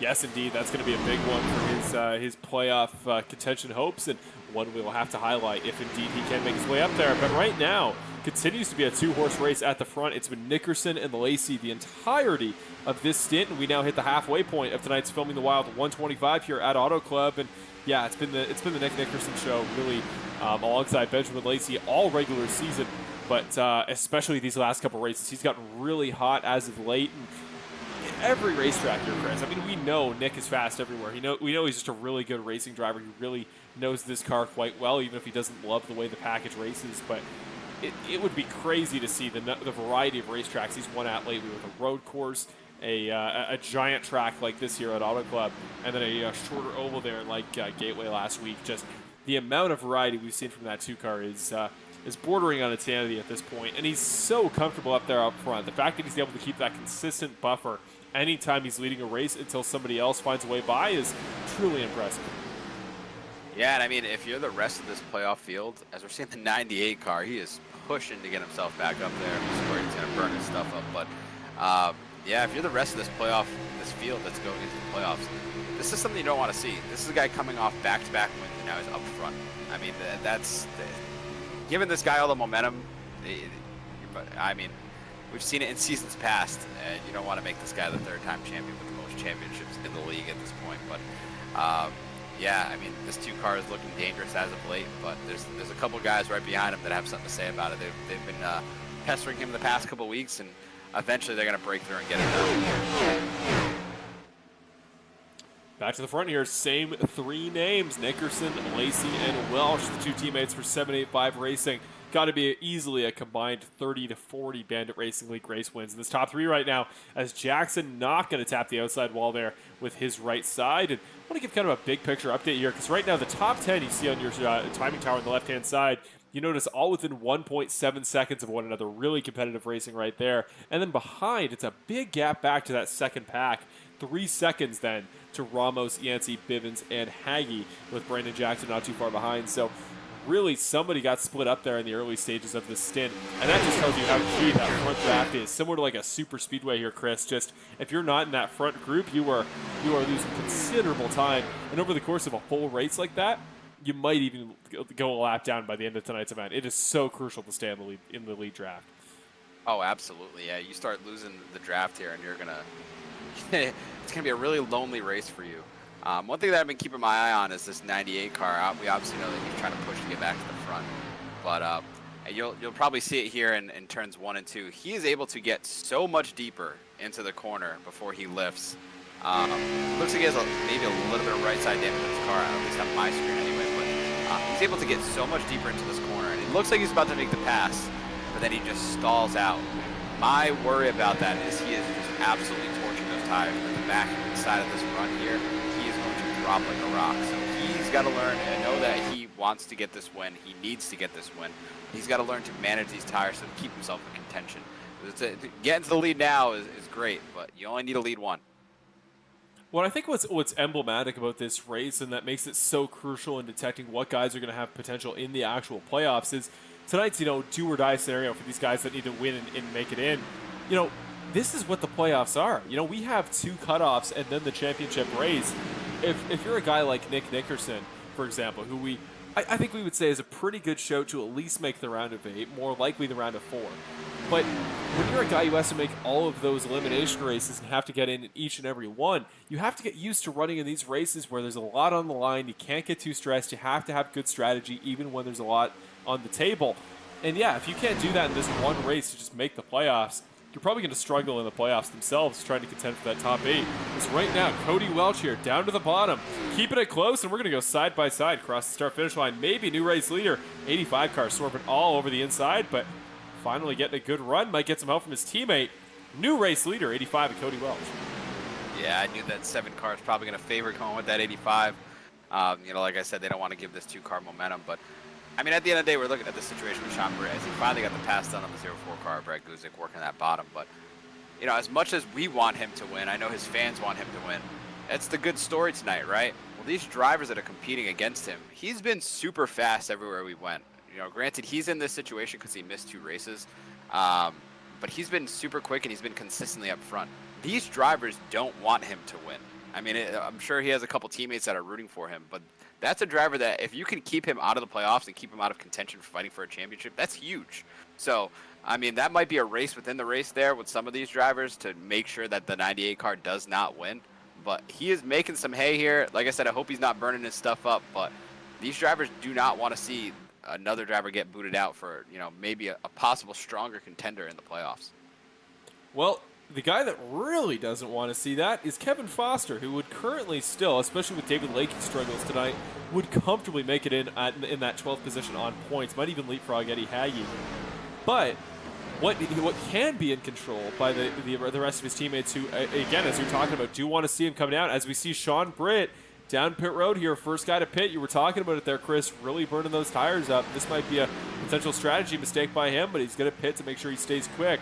But yeah, if you're a teammate of the number 8 of Kevin Foster, you're trying to keep your teammate in the playoffs, and the way you do that is exactly by beating Sean Britt, and that's what the teammates of Nick Nickerson and Ricky Hart are going to hope to do. Obviously, remember Christopher Hamilton was quick earlier on tonight, but of course that penalty, he did not want to stick around for it and decided to head to an early retirement tonight. Yeah, I think that pit stop by the 98 car, he's going to need a caution to make it to the end if I'm thinking about fuel strategy. I don't know if he quite has enough, and I don't think the rest of these drivers might not quite have enough. So we might need some cautions here for these drivers to make it all the way on green flag stops. So we'll have to keep an eye on the fuel mileage tonight. I mean, it's roughly about 25 to 30 laps, depending on what kind of pace you're running, if you're running in front, all this other things. So we'll have to keep an eye on that. But yeah, as we're approaching 50 laps to go, I mean, the two teammates here of the 85 and the 7 are looking like they're controlling this 2 car from making any hay. And sure enough, we check down there in the YouTube chat, and all the Cody Welch fans are out, and they are allowed. The couple that are here every week and are always excited to support him must be happy to see him and his teammate here leading that auto club, and again, a race that hasn't really been the storyline because we have so much else to talk about, but I always got the feeling that one where he didn't talk about Cody much would be the one where the streak finally came to an end. But 7 car peeking down to the inside. He's taking a look, and Brett Guzik is the guy I keep noticing. Every time through these turns, it's so fun to watch what lane guys are running in, see what habits drivers are falling into. And every lap, Brett Guzik is as far to the outside as you can be, and I really, really like that. You stay out of the dirty air, you don't wash up. As Jackson Knock there tapping the outside wall once again. But yeah, you wash out, you stay wide, and you try to carry as much momentum as you can. And obviously, you save tires, and that's what Brett's doing. And, I mean, we've talked about it for a long time here, Chris. When you talk about strategy, the guys that always come to mind are, of course, Nick, one of the best in the series, Benjamin Lacey, the guy that we think of when we think long races and long tire stints. And then I think Brett Guzik is the next guy that comes to mind for me. I think about that iconic performance at, that was Sonoma there earlier this year. Almost like stole a road course race from Nick off a strategy. He's won races on fuel before. It was a race I was rewatching last week. I think it was Atlanta or something last year. But he went like a full 8 laps on a green flag stint longer than everybody. Ran out of fuel in the last lap, but almost won a race on strategy. He is a very good shout to potentially do just that tonight. But here we go. Down pit road. He and a number of other drivers coming down into the pits, and Nick Nickerson going to lead this train. Yeah, it's a relatively easy pit road to get on, but they're carrying a lot of speed into that pit road, so we got to pay attention to pit road speeding penalties as well. These drivers can get caught up in that, trying to be a little extra aggressive, trying to get on and off pit road. So we'll keep our eye on that. But yeah, we're going to start seeing a lot of drivers starting to head down pit road as I just hear the 7 car and the 85 queue up on the radio saying that they are going to be pitting. But the 2 car slid through his box a little bit, uncharacteristic move by him. Extremely uncharacteristic. We saw earlier there that he didn't get the jump because he took extra tires. This time he's not getting the jump because he made that little mistake. Is he going to get passed on pit road? This would be a first. I think he might. Is that Jackson Knock is ahead of him. Paul Wilson's ahead of him. Brett Guzik jumps past him. So there we go. There's a first for everything here, Chris. I think that would have been about an equal pit stop. And the 04 car and the 86 car just straight up beat him in that pit cycle. That is a rarity for Nick Nickerson. I think the commentator curse is just continuing for me tonight. Yeah. First Christopher Hamilton, and I talk about how good Nick Nickerson is on pit road, and then he goes sliding through his pit box for the first time I've ever seen. So, yeah, let me just remove my race pick. Benjamin Lacey is not my race pick to win the race tonight. I don't want to jinx him because he's having a really solid night. But, yeah, all jokes aside, Yeah, very uncharacteristic move out of that 2 car. You don't see that, but I mean, if there's a race where you can kind of knock the dust off and have these kind of mistakes, it's one where you're locked into the playoffs, and this is just kind of a more of a fun race or momentum building race. So, yeah, you have to get after it here, as we already see him make the move on the 0-4. By far the best pit stop there of the entire set is going to be that 7 car, Benjamin Lacey. He's coming back out there a lap removed from these other drivers on a good pace here so far. He's going to try to tuck in front. Didn't get it, though. Yeah, the guys behind are going to swoop by because obviously they came out the lap earlier. Though the 7 car really fighting back there on the inside line. Is Cody Welch in this pack? I saw him come out behind the 7. We're going to go 3 wide for the lead here. Here we go. Well, this is the lead on this. Well, actually, I'm going to correct you on that because Sean Britt here right in front is the leader of this group. Remember, he pitted earlier. He's not going to be on great tires, but is technically the leader. Although there goes Paul Wilson. There goes Nick Nickerson. Everybody going by the 98 car. And yeah, just even those few laps longer on tires, 4 laps to be exact, are going to be crucial and is the reason everybody's going to be able to get by, and the reason that the 1 car of Ricky Hart and the 85 of Cody Welch are going to be able to get back in line here. But Paul Wilson, new leader on this cycle. Well, this side-by-side racing is really bunching everybody back up. You saw them come out of the pits. They're all separated with all this shuffling around. It's going to kind of disrupt the air and allow these guys to get closer and closer together. But the 0-4 car has inserted himself into the conversation here with the 85 clawing back to the top 5. I want to give a shout out here to Christopher Hamilton joining us in the YouTube chat, watching tonight after an early retirement there. Really good, promising start to the race. We're sorry about the way that things worked out there. Obviously, a really tough call there from race control, but he is going to join us tonight. We really appreciate it. And Benny Hogan now going to come down pit road, driver of the number 5, going to be one of the last in now the top 8, the last 8 drivers who have yet to pit in tonight's race.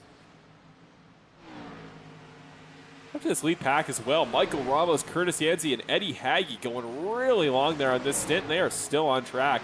32 seconds clear of Lacey. So I would estimate probably 7 seconds they've lost on older tires, running slower pace than the drivers on fresher tires have at the start of their stint. But I don't know, Chris, what do you think about that? You know, they're going to pit probably maybe 2 or 3 laps from now, going to come in with 40-something laps left to go in the race. That may be to the point where potentially with a caution, which would of course bunch the field back up and negate some of their advantage, but might potentially mean they can make it to the end of 1 tank of fuel. Interesting the fact that this group, that includes Kevin Foster, deciding to go with the alternative strategy. Yeah, the longer that they can go, the better for them, obviously. But I'm hearing the 8 car is queuing up to come down pit road here. But yeah, the longer these guys can go, the stronger their chances are of making it to the end here on 1 stop. So I'm not quite sure if they're going to make it to that point where they can make it to 1 stop, but yeah, that would certainly shake things up. Now 24 cars left actively in tonight's race. 3 have left, those being Brandon Jackson, Jason Greenwell, and Christopher Hamilton, all out of tonight's event. And here we go. It's going to be the battle here back that we saw earlier, the 7 and the 2, with the 86 and the 85 kind of peeking their way in as almost special guest stars, with Brett Guzik and Ricky Hart Jr. capping off this absolute pack of champions. I mean, Chris, the amount of race wins, titles, everything in this group of 6 cars, incredible. And that's why, again, we set to open up this broadcast, Auto Club is a race that if you win, you are clearly one of the elite drivers, and it is one that I think almost means a little bit more than some of the races on the schedule. Yeah, I'd certainly say so. This is always a track that I tried to win at. I mean, this is one of those tracks where it's so much fun. It is challenging. It's very bumpy surface. The tires fall off, but at the end of the day, all the things that are going on in the car, it's so satisfying to come out and get a really good finish. One thing I did want to touch on, we saw that the 98 was leading at one point, or he was up at the front, and we saw the cars that came off pit road came past him. He is already almost 10 seconds off of that pack, so that just shows you the tire fall off where his tires are. He is on a varying strategy, but I think I like his chances if we do happen to get a late race caution. Looking around here, folks, I'm curious here on the YouTube side of things, what we're feeling right now. If you're a Cody Welch fan, what do you think about his chances right now? Just chilling in this lead pack, I think in a good spot, but hasn't led a ton of laps. If you're a Kevin Foster fan, that alternative strategy, what do you think about it tonight? Obviously, he just pitted, is now sitting I want to get the exact amount here. Don't want to misestimate. He is currently sitting about 20 seconds back in this lead group, but different strategy, fresher tires might benefit him at the end. Just how are we feeling here, everybody? I always love getting inputs from drivers, specific fans here, and people that support a certain name. So let's hear it up on the YouTube side of things. It's Cody Welch there. Really good momentum off the outside of turn number 2, but then the 2 car really parked the bus on him. Really ran him out of momentum, and now Brett Guzik going to capitalize as up front. Benjamin Lacey starts to screwed away a little bit. Open up about probably a 0.5, but a half a second lead. One thing I do want to note here is we're seeing these drivers up at the front. We saw Paul Wilson there working with the 2 car. As I kind of go through our race channels and who's in whose channel there.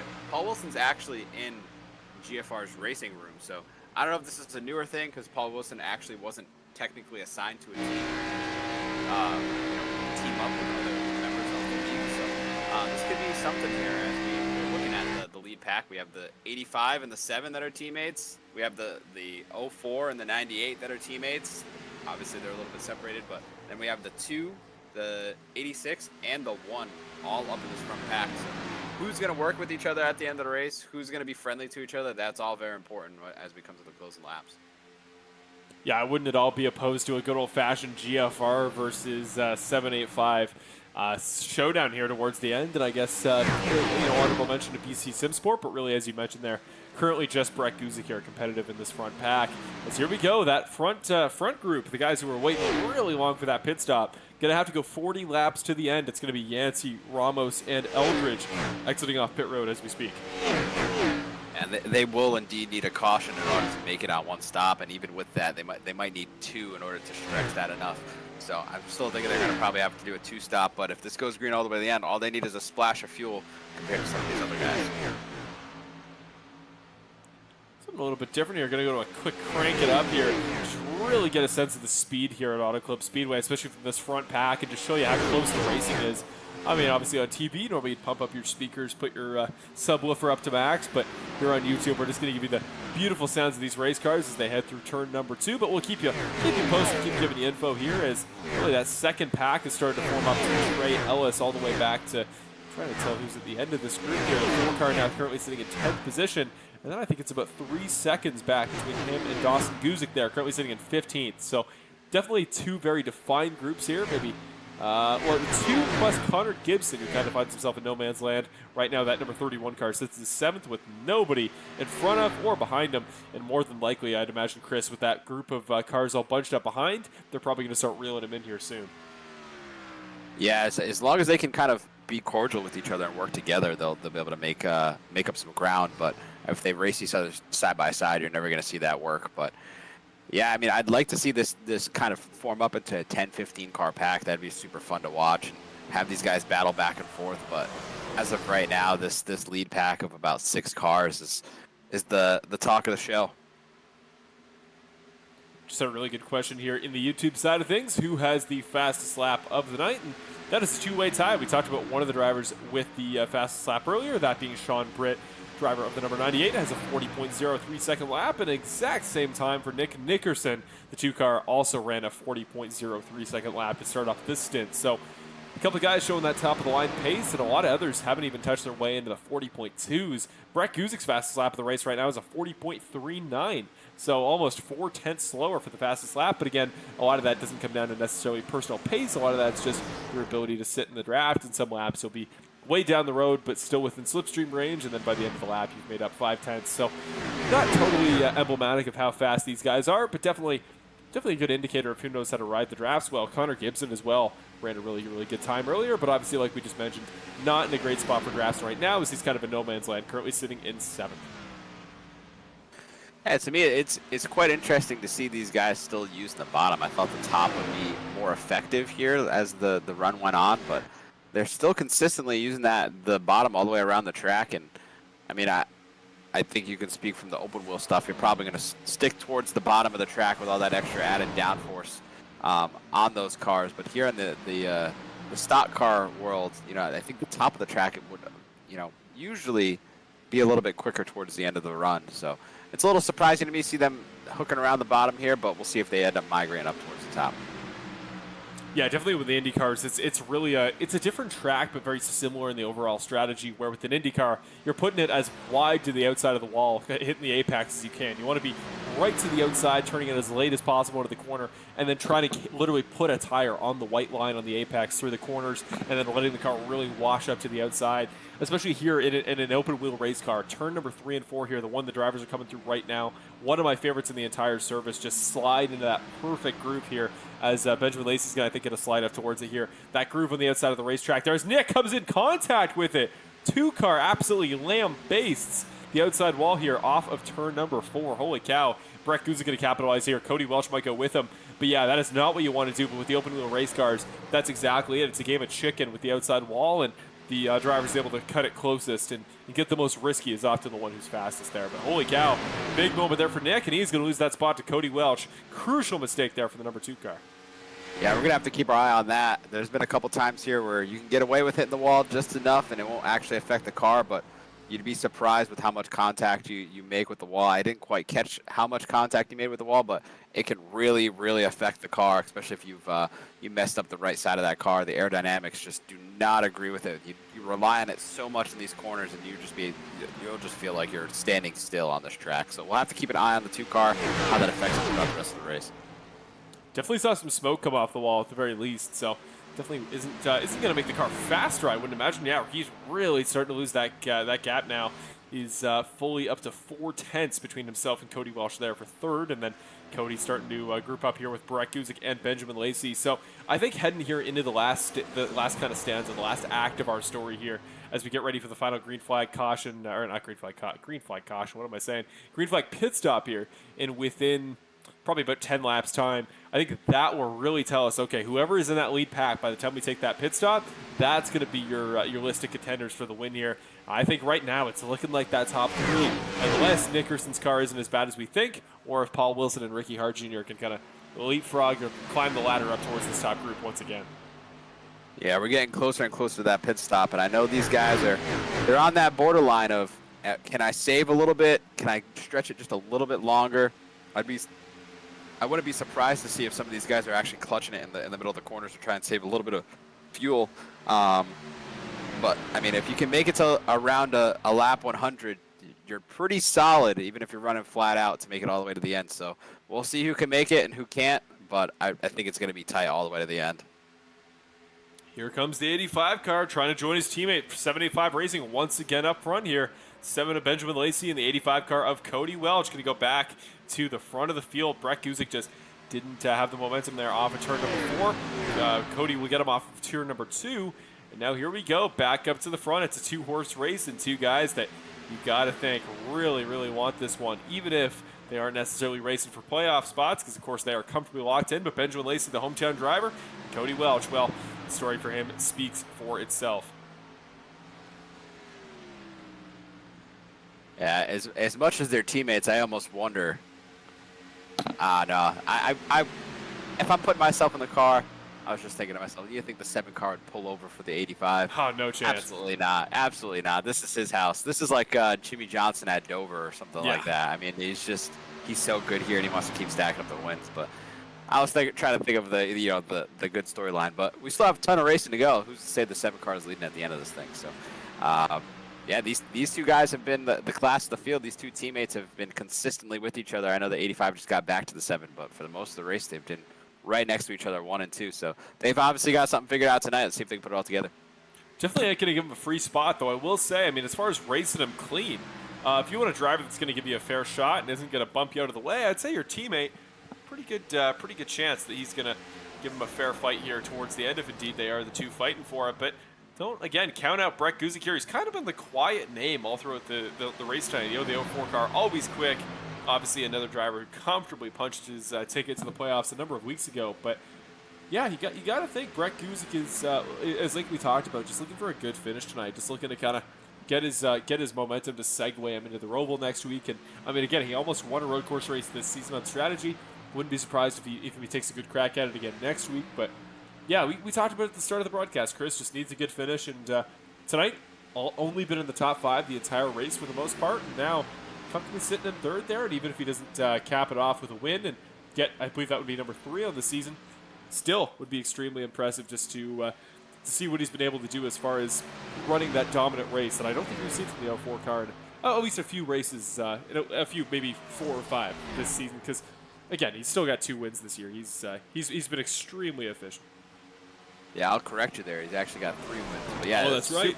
That's right. A super impressive run out of him tonight, and hopefully he can put it all together because, yeah, he does need a good run to kind of build that momentum as we head into the playoffs. But, yeah, it's good to see him back up front and at least contending. The past couple weeks have been tough for him. I know that last week was a bit of a rough go towards the end of it. But, yeah, I think that you give this guy a little bit of momentum, just like the 7, just like any of these guys that are going to be heading into the playoffs. Give him some momentum, and it's going to be a problem. But I'm liking how he's working towards the top of the track here, going where they're not. I like that. I want to see more cars try to do that, but the bottom just seems the way to go. But yeah, working the top side, I'm liking how that's going to work out for him in the longer run. First driver to make their final stop of the day here, Chris. Sean Britt coming down with 27 laps to go in tonight's race, and he is, again, on that really different strategy as far as he has taken shorter stints to this point in the race, so he's going to have to run the longest stint of anybody to cap it off. I just don't think, unless we get a caution, this race has gone the way he was hoping for. And yeah, it's a real shame because obviously this was a big one for him tonight. It was my pick for the race, but I just think the way that this has turned out is not going to go his way. So hopefully going to make it into the top 10. Still not going to go home with nothing tonight, but looking like it will not be a playoff spot for season number 11. You know, it was really going to hurt him because he's in that window. It depends on how much fuel he actually ends up burning, but he's in the window to make it to the end. But what's going to hurt him is running as a single car because he's been coming down pit road by himself. So him not having the benefit of the draft on these straightaways is gonna hurt his ability to stay up front. He will cycle out to the lead at some point, but it will probably be short-lived once these guys are in their pack and they're pushing each other down the back stretches. So it might work in his favor, like you said, if we get a caution or if he could find someone on track that he could draft for a little bit, kind of maintain that buffer there. But yeah, it's not looking the way he probably planned it to go tonight at this point. Here we go. 100 laps here run tonight. I was going to say we got one more pit stop here to cap off the regular season at Bandit Racing League Season 11. And absolutely, without a doubt, been one of my favorite regular seasons I've ever called here in this series. I feel like there's just so much variety in track layout and schedule this season. A lot of really fun finishes. Obviously, I think 2 photo finishes on this season. You can't deny that it's been one that you've wanted to stick around to for the very end for most races here as we officially come to 25 laps to go. But curious here as we watch the top 3 continue to duke it out here, waiting for maybe the other pack to get bunched up a little bit as Curtis Yancey leads Kevin Foster there for that second group, or I guess third group now with Ricky Hart Jr., Paul Wilson, and Nick Nickerson from 4th to 6th. They're just kind of cycling up here. But I'm curious here, Chris, as we take a bigger picture look at the whole season as a whole so far, what's maybe a favorite moment, or how would you kind of categorize maybe this regular season? How would you summarize the first 13 races we've seen so far? I think it's kind of thrown me for a little bit of a loop here. I didn't expect to see the kind of racing that we saw. I think that it started off a little questionable. The finish at Daytona wasn't ideal with it ending under yellow the way it did, but we're going to see the 7 and 85 coming down pit road. I'm sure the 04 is probably going to come with them. But yeah, it's been a wild up and down season, and it's been super enjoyable to be up here in the booth for most of the season and call these races with you. But yeah, it's been super fun. These past, this race and the race at Gateway were just such a blast. And yeah, I hope that we can continue this. I know we have a really good lineup of tracks going into the playoffs, and it's going to make for some even more exciting racing as we have the drama of the playoffs. So yeah, it just big surprise here out of this season and this car. Yeah, the big thing I will kind of plug for next week that I'm really excited about is that we are going to hopefully have a live playoff update graphic here, or a live playoff cutoff graphic, I could say, for the playoffs. Obviously, it's going to be a case of cutoffs each and every few races, and that way knowing exactly where drivers sit, just like tonight. Obviously, not as big of a thing now because most of our playoff contenders have left tonight's race or aren't as competitive. But come the playoff time, as we see the 7 car going to beat the 04 car, then the 85 off of pit road here, we're going to have, very similar to NASCAR, that live update, live point standings graphic there to let you guys know exactly where guys sit relative to the cutoff line, or who's leading in the playoff standings or whatever. It's going to be really cool. I know there are softwares that can do it. So that's my promise. That's my goal for next week and the rest of the playoffs going forward. Going to hope to have that graphic that I think will add a really cool live element to our shows here every week. But here we go. There we go. Final 3 drivers are out. They're all safe off of pit road. Nobody's sent through their box. And I think our 3 contenders, Chris, for the race win, the 7, the 04, and the 85 car. They are off. 22 laps to go. We got ourselves a race here. Yeah, if you're the 04 car, you're thinking, oh man, what do I got to do to do this? And I would say to myself, I got to keep myself in the middle of these guys. Can't let those two kind of get bumper to bumper there, because that's going to make it even harder to pass not just one but both of them. If you can kind of manage it in the middle, that makes it just that much easier. So you're going to see the 85 kind of use the pick of the 00 here to get back to his teammate. Yeah, I think that's an important move there, because that's going to make it just that much harder for the 04 car to get around these guys. Yeah, that was a veteran move there by the 85 car. The 04 car, that's going to be his problem, is he doesn't have assistance. You know, these two guys on the radio, the 7 and the 85, can just be talking it out every lap and be like, oh, you know, hey, let's go this way, let's go this way, or left, right. Here's how we're going to pass the lap cars, and that's crucial. Like, you can't undersell how important that's going to be to their finish here. Whereas Brent Guzik, he's all by himself, has to try to treat these guys like 2 other drivers, and has to know that the 7 wants the 85 car to win, if not him, and the 85 car wants the 7 to win, if not him. And I don't think anybody in the top 5 right now wants that 04 car to win. So, going to be tough, going to be a big one, but again, a very hard-earned win for Brett Guzik. If he wins tonight, would come into the regular season with the most wins of anybody. So, tonight's one that would be big for the 04 car, but again, it's going to be a tough one to overcome. Yeah, and I mean, so much support for Brett here in the chat regularly, and I know we have a lot of people tuning in for him. I know they want to see a good run out of him at the very least. I would be super content with him coming out home with a podium at the very least, or even a top 5, top 10. That's a good finish for him tonight. He's had a rough past couple weeks. We saw them break away at the end of that run right before the green flag pit cycle there. The gap closed a little bit, in my opinion, with Paul Wilson and Nick Nickerson. I'm sure that damage that he sustained from getting into that wall that slowed him down a little bit. If he hadn't used his fast repair, he just used it now. So that 2 car should be back up and running to top speed and tip-top shape. So we'll see if they can get back and make this another 5-car race.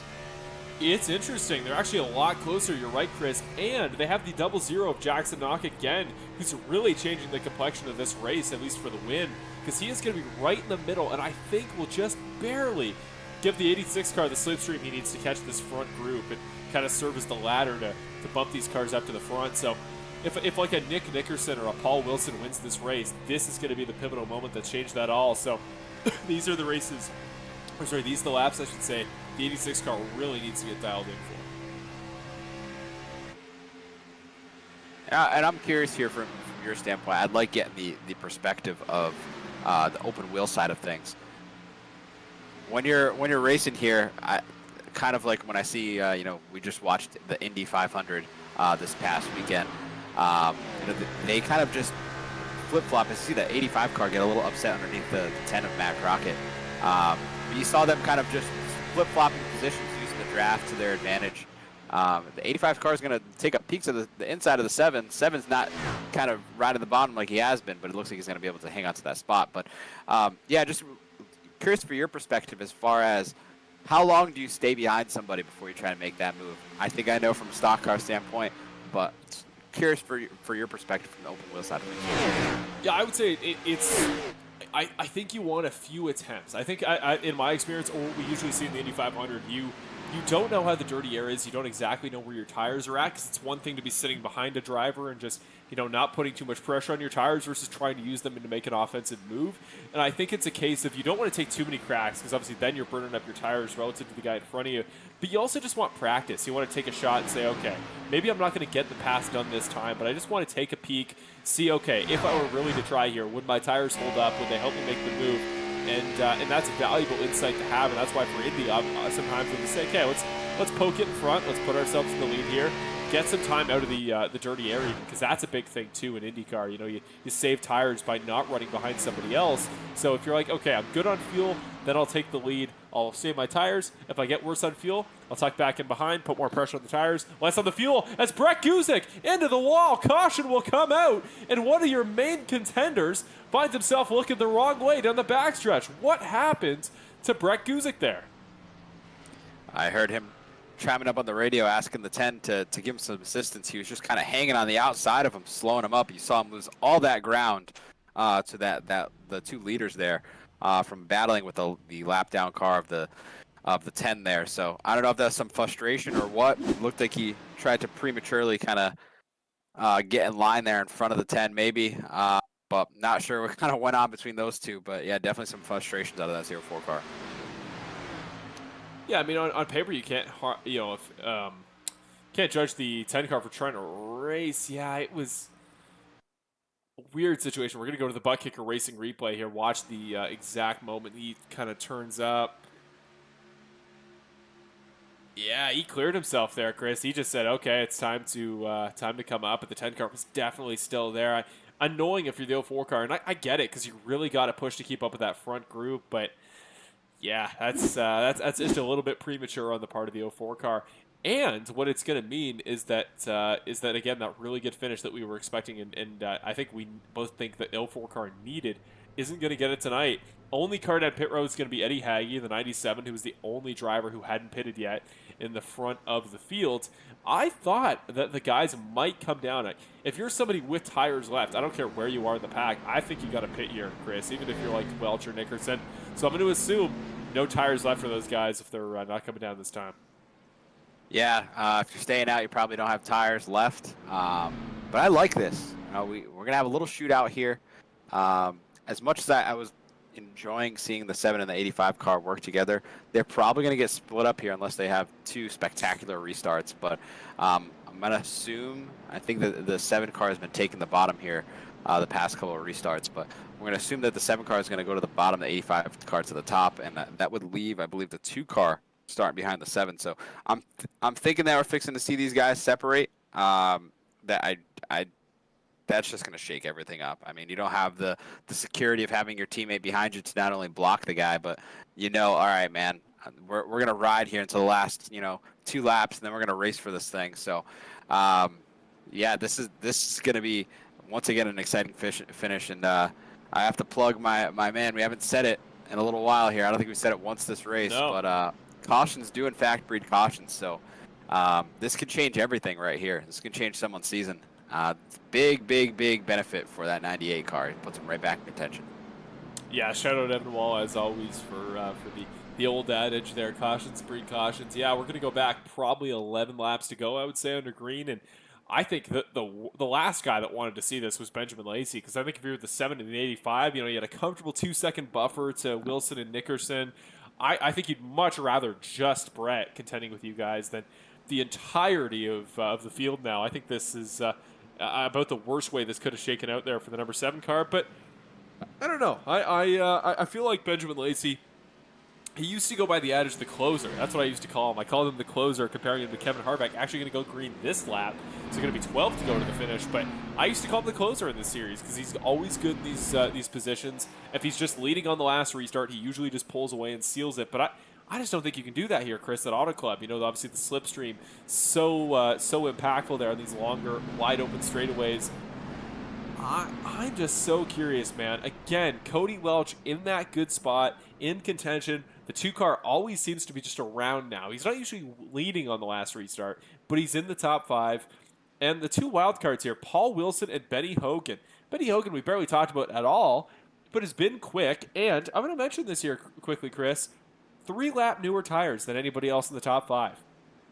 It might be something to think about. And another guy to mention, Curtis Yancey there sitting in 7th, even fresher tires, 8-lap fresher tires than the guys up front, unless he is double stinting this stint, in which case he's going to be in trouble. But Yancey, Ramos both pitted on lap number 109, and Kevin Foster pitted on lap number 107. Just something to think about. Yeah, that's huge, especially on a track like this. As you know, this track is very abrasive, and these tires fall off.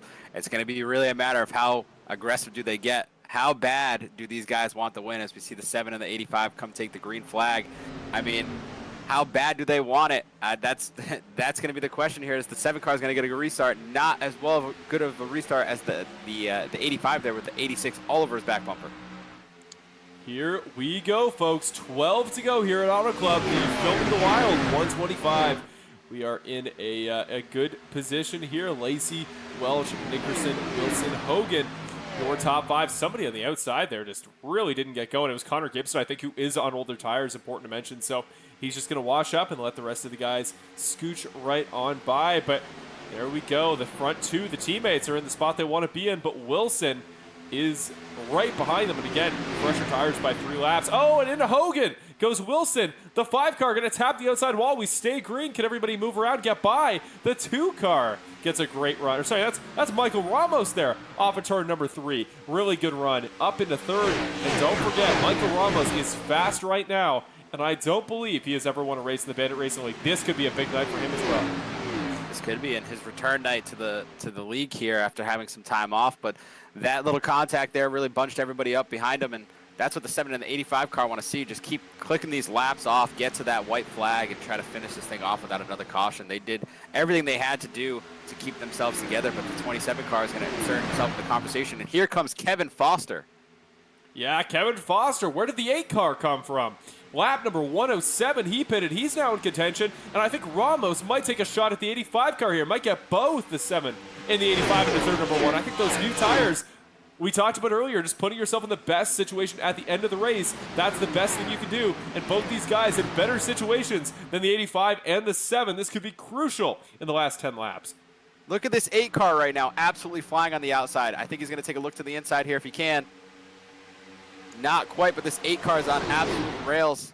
He might actually get it down on the long way around. The 8 car is going to go for the lead. Here comes Yancey, though. 51 car coming in to make it interesting. This race is picking up. Everybody's into each other. Somebody just went in the wall. Who was that got in the outside? I'm trying to detect who these guys are. It was Cody Welch who got shoved up into the outside wall. His chances, again, looked so promising. Suddenly, things start to go wrong. And look who's coming with him. Sean Britt is up to 2nd here, Chris. This could be his race. We have the battle of the 2 guys who would make the playoffs here. Kevin Foster makes it if he wins or Sean Britt loses. And if Sean Britt wins, he makes the playoffs ahead of Foster. This is going to be incredible for our storylines here. 9 laps to go, coming to 8 laps to go. Can Britt find it within himself to get the most clutch win of his entire career? This 98 car is going to push this car to the absolute limit. This is going to be all qualifying laps, the best you can get, everything you get here.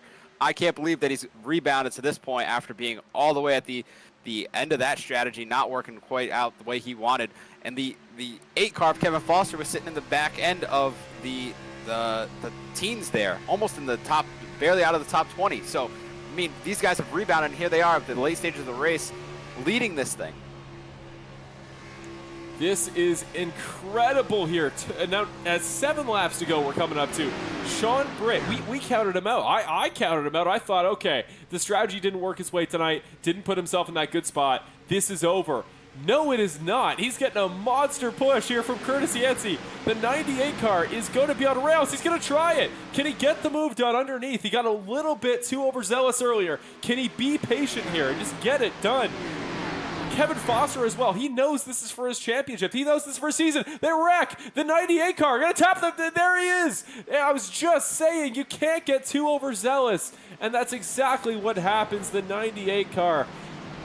Distraught. He is heartbroken by that wreck. Just a little bit of contact between Foster and the 98. They got into each other. And just like that, as soon as it came back into contention, the season once again goes up in smoke for Sean Britt. Oh, man, that was shaping up to be such an exciting finish. But like I said, how aggressive are they going to be? How bad do they want it? He wanted it. That block there by the 8 was maybe questionably a little late. I mean, I'm just going to chalk that up to racing for the win. Both these guys are going to try to make their way into the playoffs, and they both knew it was on the line there. And that's just kind of the circumstances at play. But you hate to see it end that way. I wanted to see him race back to the line because that was shaping up to be a great finish. Benjamin Lacey there narrowly making it by these guys, making quick evasive action here, but Here we go. Back to the replay, Butt Kicker Racing replay here, and see exactly what happened between the 98 car and the 51. And I'm not entirely sure that was a block. I mean, yeah, he kind of turned into him a bit, and then he catches the 51 Yancey as well in the aftermath. It's close. I think you nailed it there, Chris. I think it's exactly just it's your championship. This is your chance at the playoffs and making that 12-car field. Obviously, Kevin Foster tied for the most championships all time. You know he wants this, maybe equal to anybody else in the field. So you see there's the block, gets the 98 car loose, then he catches the 51. Yeah, it's tough racing there. I think definitely aggressive from Kevin Foster, but I understand it. I empathize with the reason why. And folks, we're going to be going green with 3 laps to go here. This race is about to get exciting as Michael Ramos, another guy on better tires than the rest of the group, is in second there. And I'm just gonna throw it in here, Chris. 4th place right now, Eddie Hagge, best tires of anybody. So I don't know. Surprise win, first time win for the Annapolis, Maryland native. Could be in the cards. We'll see. Oh, there's so many stories up here. I mean, just think about it like this. Kevin Foster racing for his life right there. I mean, he had to do what he had to do, and do you blame him? We saw this at Atlanta last year with Chase Elliott putting Corey LaJoie on the wall. They both understood what was happening there. It just kind of is what it is. Unfortunately for those guys, you know, it didn't turn out the way they wanted. I think that the 8 car is still in a good spot here. I don't think he sustained much damage. I don't think he made any contact with the wall. The only contact that he had was with the front bumper of the 98, and the 98 and the 51 got the worst of that. So it looks like the night is done for the 51 car. He has it here parked on pit road at the moment, and Sean Britt has since retired the car. So the Cinderella story will not come to fruition tonight here for the 98, but yeah, like you said, there's so many stories up here. The 8 of Kevin Foster finished second, almost beating his teammate of Nick Nickerson last week at Gateway. Literally, Nick won by maybe a fender over Kevin Foster. Kevin Foster, who's a huge supporter of the league, he's on a very large winless streak. I would say that's probably equal to the one of Cody Welch, which is very well noted. Michael Ramos making his return to the series here. You know, that would be huge if he got that win. I mean, he's not going to be playoff eligible because he's missed so many races, but still, nonetheless, first Bandit Racing League win. And then Eddie Hagge, like you said, on the freshest tires there. You know, that would be his first win. This was a guy that was my previous teammate, so don't ask who I'm rooting for. But yeah, great kid, and yeah, it would be nice to see him put this thing up front, or at least get on the podium. He's already locked in the playoffs, so. The only guy here that is, you know, really racing for his life here. Well, actually, he's not necessarily doing that anymore because David Lakey strapped a couple laps down, and the guy that could have knocked him out, unless one of these other guys can manage to get their way up there, you know, Kevin Foster just needs to finish now. He doesn't need to necessarily win. Yeah, he wants to snap his winless streak, but he just needs to finish this race, and he is good. And Michael Ramos, you know, he's going to be going for broke as well. He has got nothing. He's playing with house money here. So, yeah, this is going to be an exciting 3-lap shootout here. Yeah, 36 race, just did the research here, 36 race winless streak right now that Kevin Foster's on that spans over 2 seasons. And yeah, the next car that can get him for the win is Terry Condis. Terry Condis wins this race. He makes the playoffs. It'd be a long shot. Could happen, but I think Kevin's just going to go for broke here. Michael Ramos, first career win on the line. Eddie Hagge, first career win on the line. Cody Welch on the 3rd row. Everything to play for here, and the hometown sponsor driver is on the inside of row number 2. Green flag. Ramos doesn't get going, but Hagge does. And here we go. He's trapped there behind the 8 and the 7 car. Going to lead us on the inside of the line. 3 laps to go here in the Filming the Wild 125 at Auto Club. Who will try it into turn number 1? Yeah, not an ideal start out of the 27 and the 97, kind of stacked everybody up, but those newer tires should pay off here in 3 and 4. How aggressive do they get with making these moves? 7 car all over the back bumper of the 8. We're going to see if you can put any distance between the front bumper of that 7 car coming out of this corner here. 8 car is looking pretty good right now. If you're looking in your mirror, this is what you want to see, but the 27 car quickly reinserting himself back into the picture. Here we go, folks. 2 laps to go. 4 miles here at Auto Club. 4 wide. Very briefly, we almost go full 4 wide across the start-finish line. This race is all to play for these guys. They are hungry. The 2 cars still in contention. Markel and Bivens quietly sneaking into the top 5. Eddie Haggy there, new tires or not, just is not making enough headway here. He's up to 6th, though. He's on the inside line, but he has to get it really set up here. Michael Ramos blocking for his life, and he's got it. He passes the 8, but so does the 7. Benjamin Lacey capitalizes here on the opportunity. That fight between the 27 and the 8 coming to the white flag, courtesy of Apex Sim Racing, the favorite for tonight. The sponsor, Benjamin Lacey, the hometown guy, is going to duke it out with Michael Ramos, the one-time returning driver. Going to cross the line here. 2 more miles. Can Nickerson or Foster, the GFR guys, upset the party? Or can Benny Hogan surprise? Markel and Bivens now to the bottom. Michael Ramos up in front off of turn number 2 here. We got 2 more corners, 1 mile left here. He's blocking like a maniac. This 7 still finds a lane through a 3 and 4 for the final time. Will it be the hometown driver? Will it be Ramos getting his first career win? Will Benny Hogan upset? Who will it be? Off of turn number 4 coming to the line. It's gonna be Lacey in his hometown race. Will win it in his sponsored event at Auto Club Speedway, but he had to fight through an absolute tirade of cars, and Kevin Foster comes up just short with Eddie Haggy on those fresh tires, just pipping Michael Ramos for the final podium spot. Golly, I mean, these finishes the past couple weeks have been absolutely insane. I would have never guessed Benjamin Lacey would have had the opportunity to even sneak in there and get the win on the older tires, but man, does he get it done. The veteran moves there by the 7 car. I mean, the track master. Oh my God, what a race for that 7 car. Congratulations here to Benjamin Lacey, race winner at Auto Club. Of course, already locked himself into the playoffs, but this will just give him even more momentum.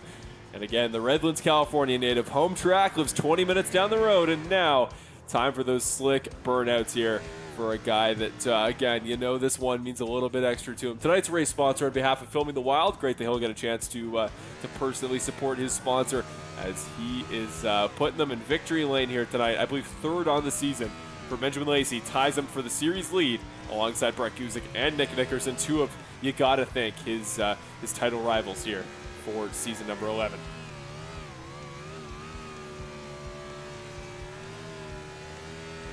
What a burnout here. The 7 car knows what he's doing. Obviously, been to victory lane a number of times before. There's Kevin Foster parked behind him in the background. He's going to do a burnout with him as well. We're going to go straight into your winner's interview tonight, folks. It's been a long broadcast. We're going to try to get you through your post-race as quickly as possible. But, of course, we are definitely going to give your race winner and tonight's sponsor his time. Here we are, Benjamin Lacey. Let's put him in the broadcast booth and get into your first interview of the night with a guy that I'm sure is very excited right now. Benjamin Lacey, Marshall and Chris up in the broadcast booth. You got a copy? I got you guys. What's going on? Congratulations, Benjamin. You called your shot last week. You said this is one you wanted to win, hometown race here at Auto Club, and you get it done in fascinating fashion. Those last 3 laps, guys with fresh tires all around you. You're on the oldest tires of anybody in the pack, and you hold them off. How'd you do it? You know, it was working a lot of what the draft was doing. You know, the draft is really, really strong with this package. So, you know, if you can hold them off on the bottom, you know, then and you're running the top, they can't get that momentum. And the draft just picks you up. You can just take off and you go. Ramos was really, really fast there with those fresh tires, obviously. But I just figured if I can get some momentum up on the outside and then kind of do what I did in those last couple laps and hopefully hold them off, and it ended up working out. So, my goodness. Yeah, my goodness, indeed. This was a great one. A longer race, too. You really got your value there for your hometown event here, and obviously the sponsor on behalf of Filming the Wild.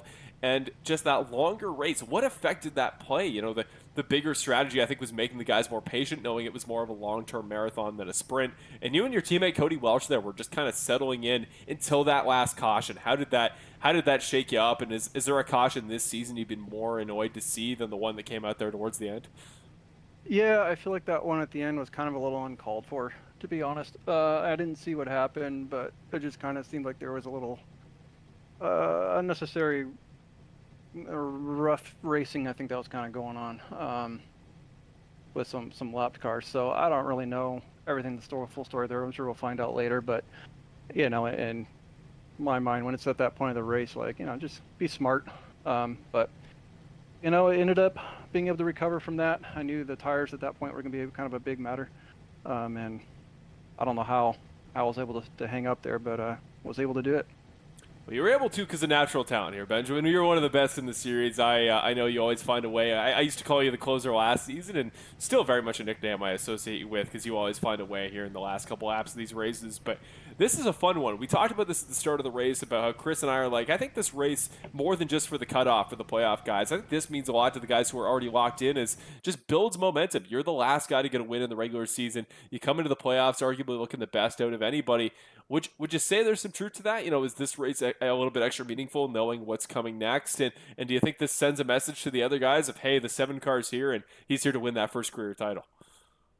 For me, it's more of this is like hometown for me, so that's why it makes it kind of fun and kind of more meaningful, I guess. Having it be the last race of the season kind of just, I guess, is another like cherry on top. And for that last portion, I think at this point, not to sound arrogant and full, but I think a lot of guys kind of are aware and know where I'm at and what I'm capable of. So it's going to be tough one way or the other because Brett was in the running tonight until that incident happened. Nick was always going to be a threat. Cody's going to get it. It's going to happen. And it was really fun running with him tonight because we were able to kind of just work with each other and draft. He'd start saying, okay, low on fuel, then we'd flip flop or back and forth just that way. So it's fun working with Cody because he's such a smart driver. He's a clean driver. He's a good driver, and just always in contention. And one of these days, the luck's gonna flip on his side for sure. No, I think you're absolutely right on that point. And yeah, his time's coming, and yours was tonight, as it has been a number of times so far this season here. So I think, Benjamin, this is one that I think is extra exciting because obviously sponsored race tonight, hometown race, but I'm going to leave it to you now. This is your big one if you want to talk about, obviously, tonight's race sponsor. We mentioned them earlier, but you're going to have more info than us, but also your friends, your family, and talk a little bit about why this one is special because obviously hometown race. Yeah, hometown race also was sponsored for tonight. If you guys can, go to youtube.com/filmingthewild and just kind of give them a look. If you like what they have, give them a subscribe. Really, really help them out and kind of getting some of their content out and really building their channel and their network. They're really all about kind of the nature and the documentary lifestyle of what it's like to be a filmmaker out in the wild. Fun fact is I was actually able to go to a film festival with them here about a year or two ago up in northern Arizona. And they did one of the films that they did was for Among the Joshua, which is actually the Joshua Tree National Park out here in California. And if you guys want a good one to watch, that's one to start with, I would say, because it did win some awards up there for that film festival. So that's a good one to start if you guys are interested in going. I'd say definitely give it a check out. And so I appreciate them allowing me to run with them. And you guys here in the broadcast booth, Chris, Marshall, this is going to be a fun one to go back and watch. Regardless of if I would have won or not, I think it would have been an exciting ending. And teammate Cody, all of our sponsors, we got Geezer, Apex, Perfect Shine, Auto Spa,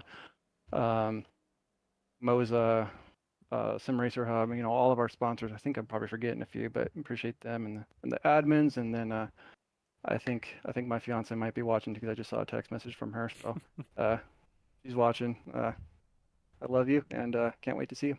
Oh, there you go. Yeah, you've definitely had some support here these past few weeks. So, yes, absolutely, folks. If ever there's a sponsor to go check out or a sponsor to support, more so than these local sponsors, I mentioned it earlier, but a really awesome fellow YouTube channel, we're more than happy to send you guys that way. So, again, the link to their stuff for Filming the Wild and the link below in the description. We got it posted down there on YouTube. So, go check them out. Go, especially the recommendations given to you by Benjamin here. But, Lacey, it has been an absolute pleasure to talk to you again. I'm really glad to see when sponsors are able to win the ones that I know mean most to them. And tonight, you do it here at Auto Club in great fashion. You give us an amazing finish, and I know it's coming for your teammate, but it is now for the 7 car. Good luck with the playoffs. We know you're going to be one of the favorites, and we'll do a whole profile on you next week. So we'll talk to you then.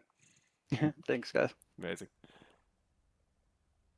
Oh boy, what What a night here. Again, I had a lot of fun here, Chris. This is one that I think Benjamin was fighting for as hard as anybody ever has. I know, again, it was already locked into the playoffs, but just hearing him talk about it with the sponsorship, with, again, the hometown race, I know this is one that he was really looking for. So glad to see him get it. But here we go into our second interview of the night with the runner-up. The guy who was so close. He was almost there. He had it with 2 laps to go. Doesn't go his way in the end. We're going to show your final results up there, up on the top ticker. But Kevin Foster here, driver of the number 8 car, I should say. 1 behind the 7 numerically, and 1 behind the 7 on the racetrack. Let's get the Kevin Foster number 8 car up here in the broadcast booth with us. Hey, Kevin, Marshall, and Chris up in the broadcast. You got a copy? What do you guys think? Sorry, what was that? What do you think? Hell yes, boys. No, we think that was one of the best finishes we have ever seen. And Kevin, I got to be honest, I thought that was yours, man. 1 lap to go. I thought the 8 car was gonna find a way. You had so much momentum, so much pace, and to come up just short with those runs on the last corner, it's got to be a little bit heartbreaking. But man, you got to be in good spirits. You sound excited. How was that finish? How was it to just be in a pack that big, that competitive to cap off your regular season that you are going into the playoffs for? It's got to feel good to be the 8 car right now. Yes, definitely relief. A little apprehensive at first, the start of the race. With 7-8 laps to go there, the 98 got into me. I got in the wall, killed the right front. Had that not happened, maybe I would have had something for Ben there and Michael. But yes. Man, I'm at a loss for words. I'm not usually for a loss for words, but exciting race. The finish there, were we 4 wide? Yep. Coming out of 4. Yes, sir. I mean, all you fans out there watching, all you fans out there listening to this broadcast, it's the Bandit Racing League. 3-lap shootout there, and that's the kind of show that we put on every week, and we hope everyone comes back. But yes, we are in the playoffs. I missed it last year by a few points. I was devastated. I was heartbroken because of it. But it's good to be back in the playoffs. And once we get past the Roval, then we got a shot. Yeah, not a big Roval fan, I take it, but no, yeah, it was incredible to watch, and you really came alive there because early on, you and Lakey went towards the back. I'm sure you were very aware of your position tonight, what you had to do overall to beat your rivals, and yeah, David Lakey right off the bat had some struggles. He left the event early, and you were chilling there for a while to make the playoffs. But then Sean Britt comes back, the 98 car, and I'm sure you were aware if he had won the race, he would have bumped you out there on points, especially because Eddie was having a really good night in front of you. So what through your head there? Was there any extra stress as he got there in the top 3? Of course, he had his wreck that ended his night prematurely, but were you kind of sweating there? And is there any point tonight where you kind of checked out and you're like, hey, I've made the playoffs, and did that kind of snap you back into it? On the last restart, that was I took a deep breath and I was like, okay, I'm in the playoffs. Britt's gone. Lacey had some, bad luck tonight, so just let it all hang out there. Unfortunately, another second place by by no margin. So hey, it is what it is. We're in the playoffs. I dedicate this second place here to all the GFR boys, the 785 boys. It was a total team effort because Michael, he had the freshest tires there, and as he came in the room and told us, he's like, yeah, I had GFR surrounding me. So definitely big shout out to the boys. Lacey gave me a hell of a shot down the front stretch, down the back stretch, just trying to keep me out there, but a little bit too much damage on the right front. He was able to get a run off of 2 under Michael. They bumped a little bit. I thought I had something coming back to the line. But you know what? Great way to wrap up the regular season.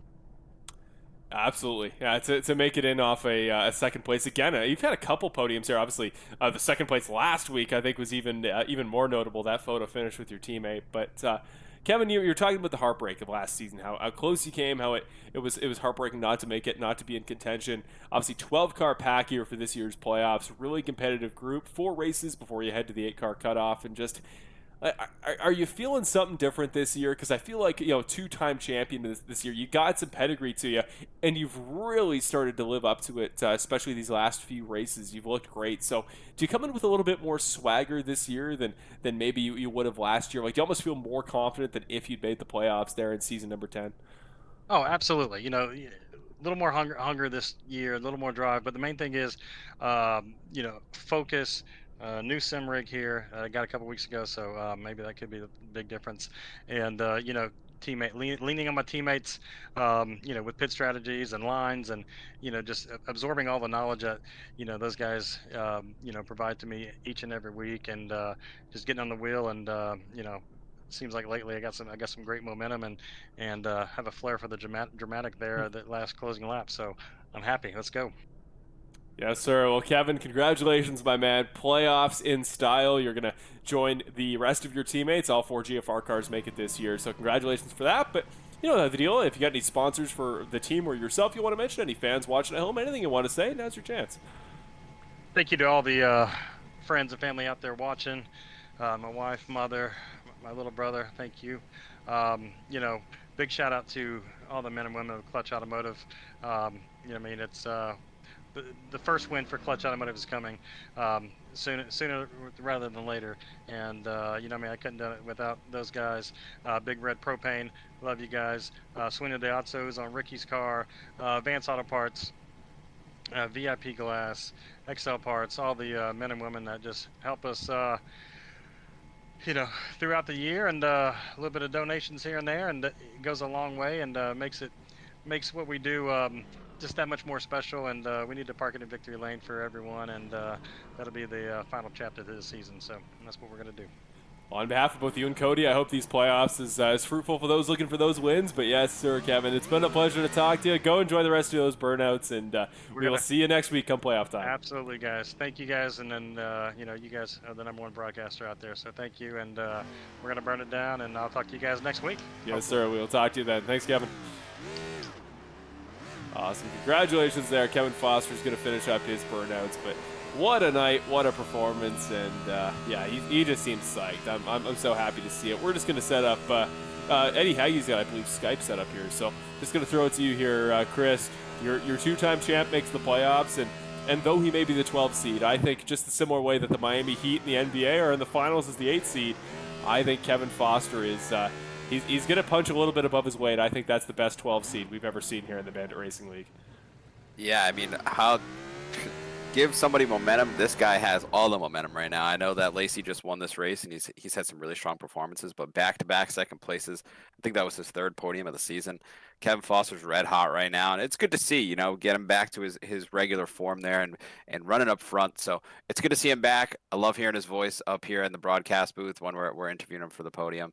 But I do have to say before we get our last interview in, I now have predicted the winner for the first time ever. So I'm victorious tonight. So thank you, Benjamin Lacey, for that. It kind of redeems my Christopher Hamilton thing earlier. The streak we haven't talked about, I don't think I've picked a winner this year correctly yet. So my commentator streak's maybe a little bit stronger, although that Christopher Hamilton moment earlier, Chris, you're in the chat. If you watch that moment back, there was the most intense commentator streaks you've ever heard there earlier. But good for you there, Chris. I'm happy to hear it, because that was boy, that was a little bit stressful there towards the end. It certainly wasn't a slam dunk of a race pick, but no, he certainly does make it in there. Does our pal Benjamin Lacey as our race winner. So here we go. Eddie Haggie coming up next, your 3rd place finisher here at Auto Club Speedway. Of course, fellow championship contender. I just went to type the number 3rd and just typed 4 letters that weren't anything to do with 3rd. So here we go. Now the graphics ready. And now we can get started for tonight's final interview with not Kevin Foster, Eddie Haggie, your final driver we're going to talk to tonight here. And we're going to bring him in the broadcast. We got him on Skype. He's vertical, but we'll do the job for tonight. So let's bring him in. I got to find him here. There we are, driver the number 97 car. Final interview here at Auto Club. Hello, Eddie. It is Marshall and Chris up in the broadcast booth. Got a copy? Hey, guys. What's up?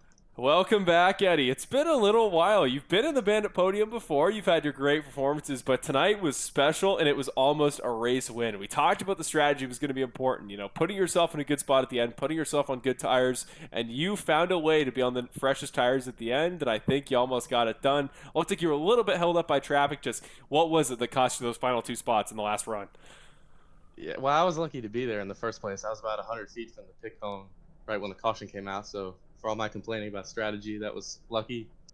I just got held up by traffic. I think it was some inexperience. Nick and Cody and some of those guys did a good job pinching me and preventing me from going to the outside. Sean Britt and I were on the same strategy, and he did a bit better job slicing through traffic, and then had a bit of trouble there. I don't know. I didn't see what happened, but pretty happy with the result. It's good that I wasn't win, and in, but I really wanted to win next time.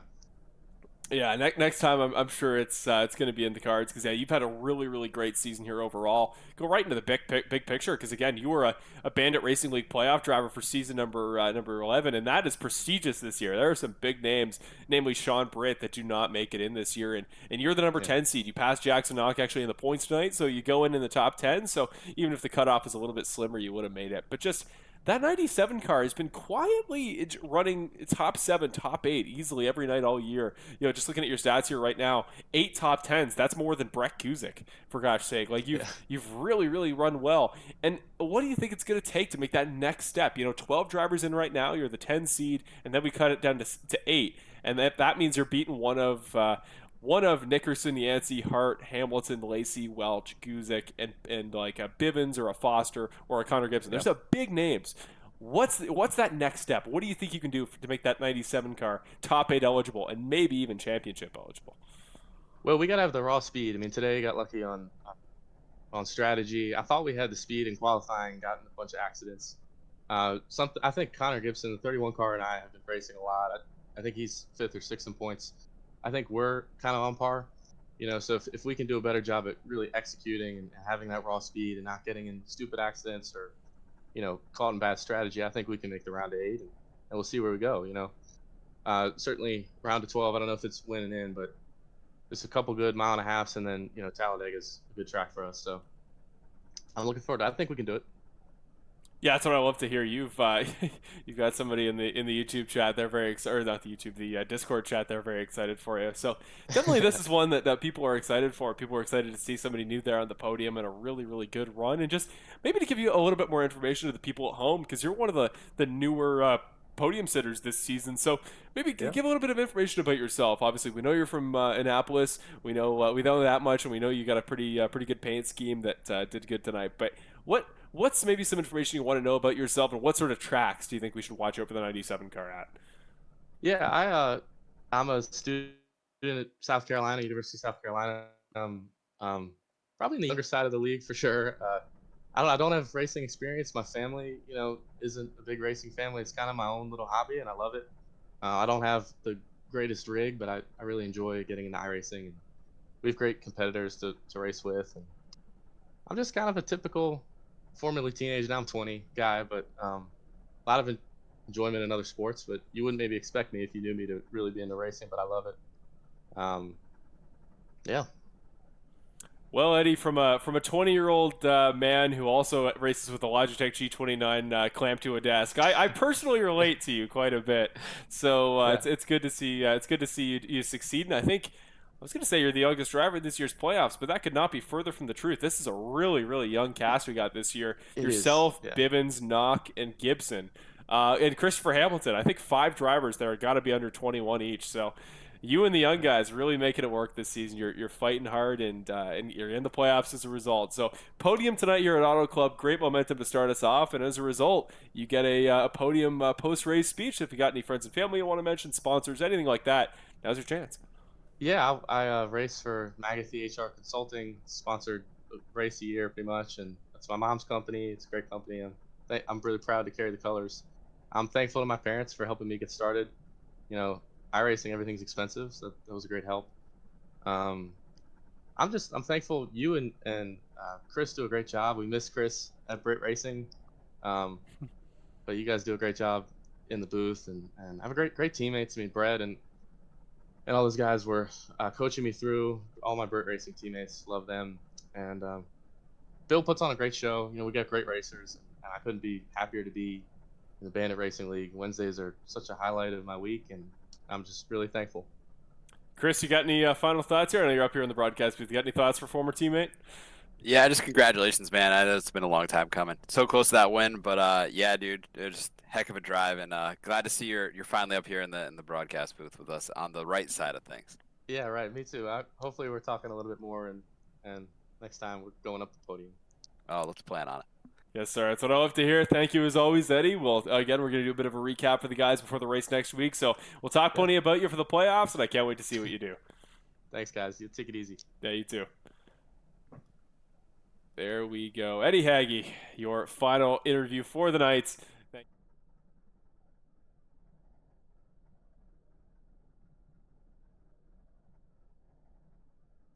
There we go. Sorry about that, folks. Yeah, great to talk to Eddie Hagge. Great to get a chance to speak to him firsthand heading into the playoffs here. And this is what we need to know heading into the playoffs. Here is your 12-car grid that will make the Bandit Racing League Season 11 playoffs. Nick Nickerson, top of the board, officially wins the regular season championship at 606 points, 9 top 5s, 3 wins, 12 top 10s. The guy's absolutely nuts this year. Good as always. Top 10 in all but one race. The guy's going to be a threat in the playoffs, and he's going to be the guy these guys are all chasing. Curtis Yancey, really, really great regular season from him. I believe a career high in the regular season, finishing second ahead of Ricky Hart Jr., who now jumps his teammate Christopher Hamilton tonight to officially finish third on the regular season.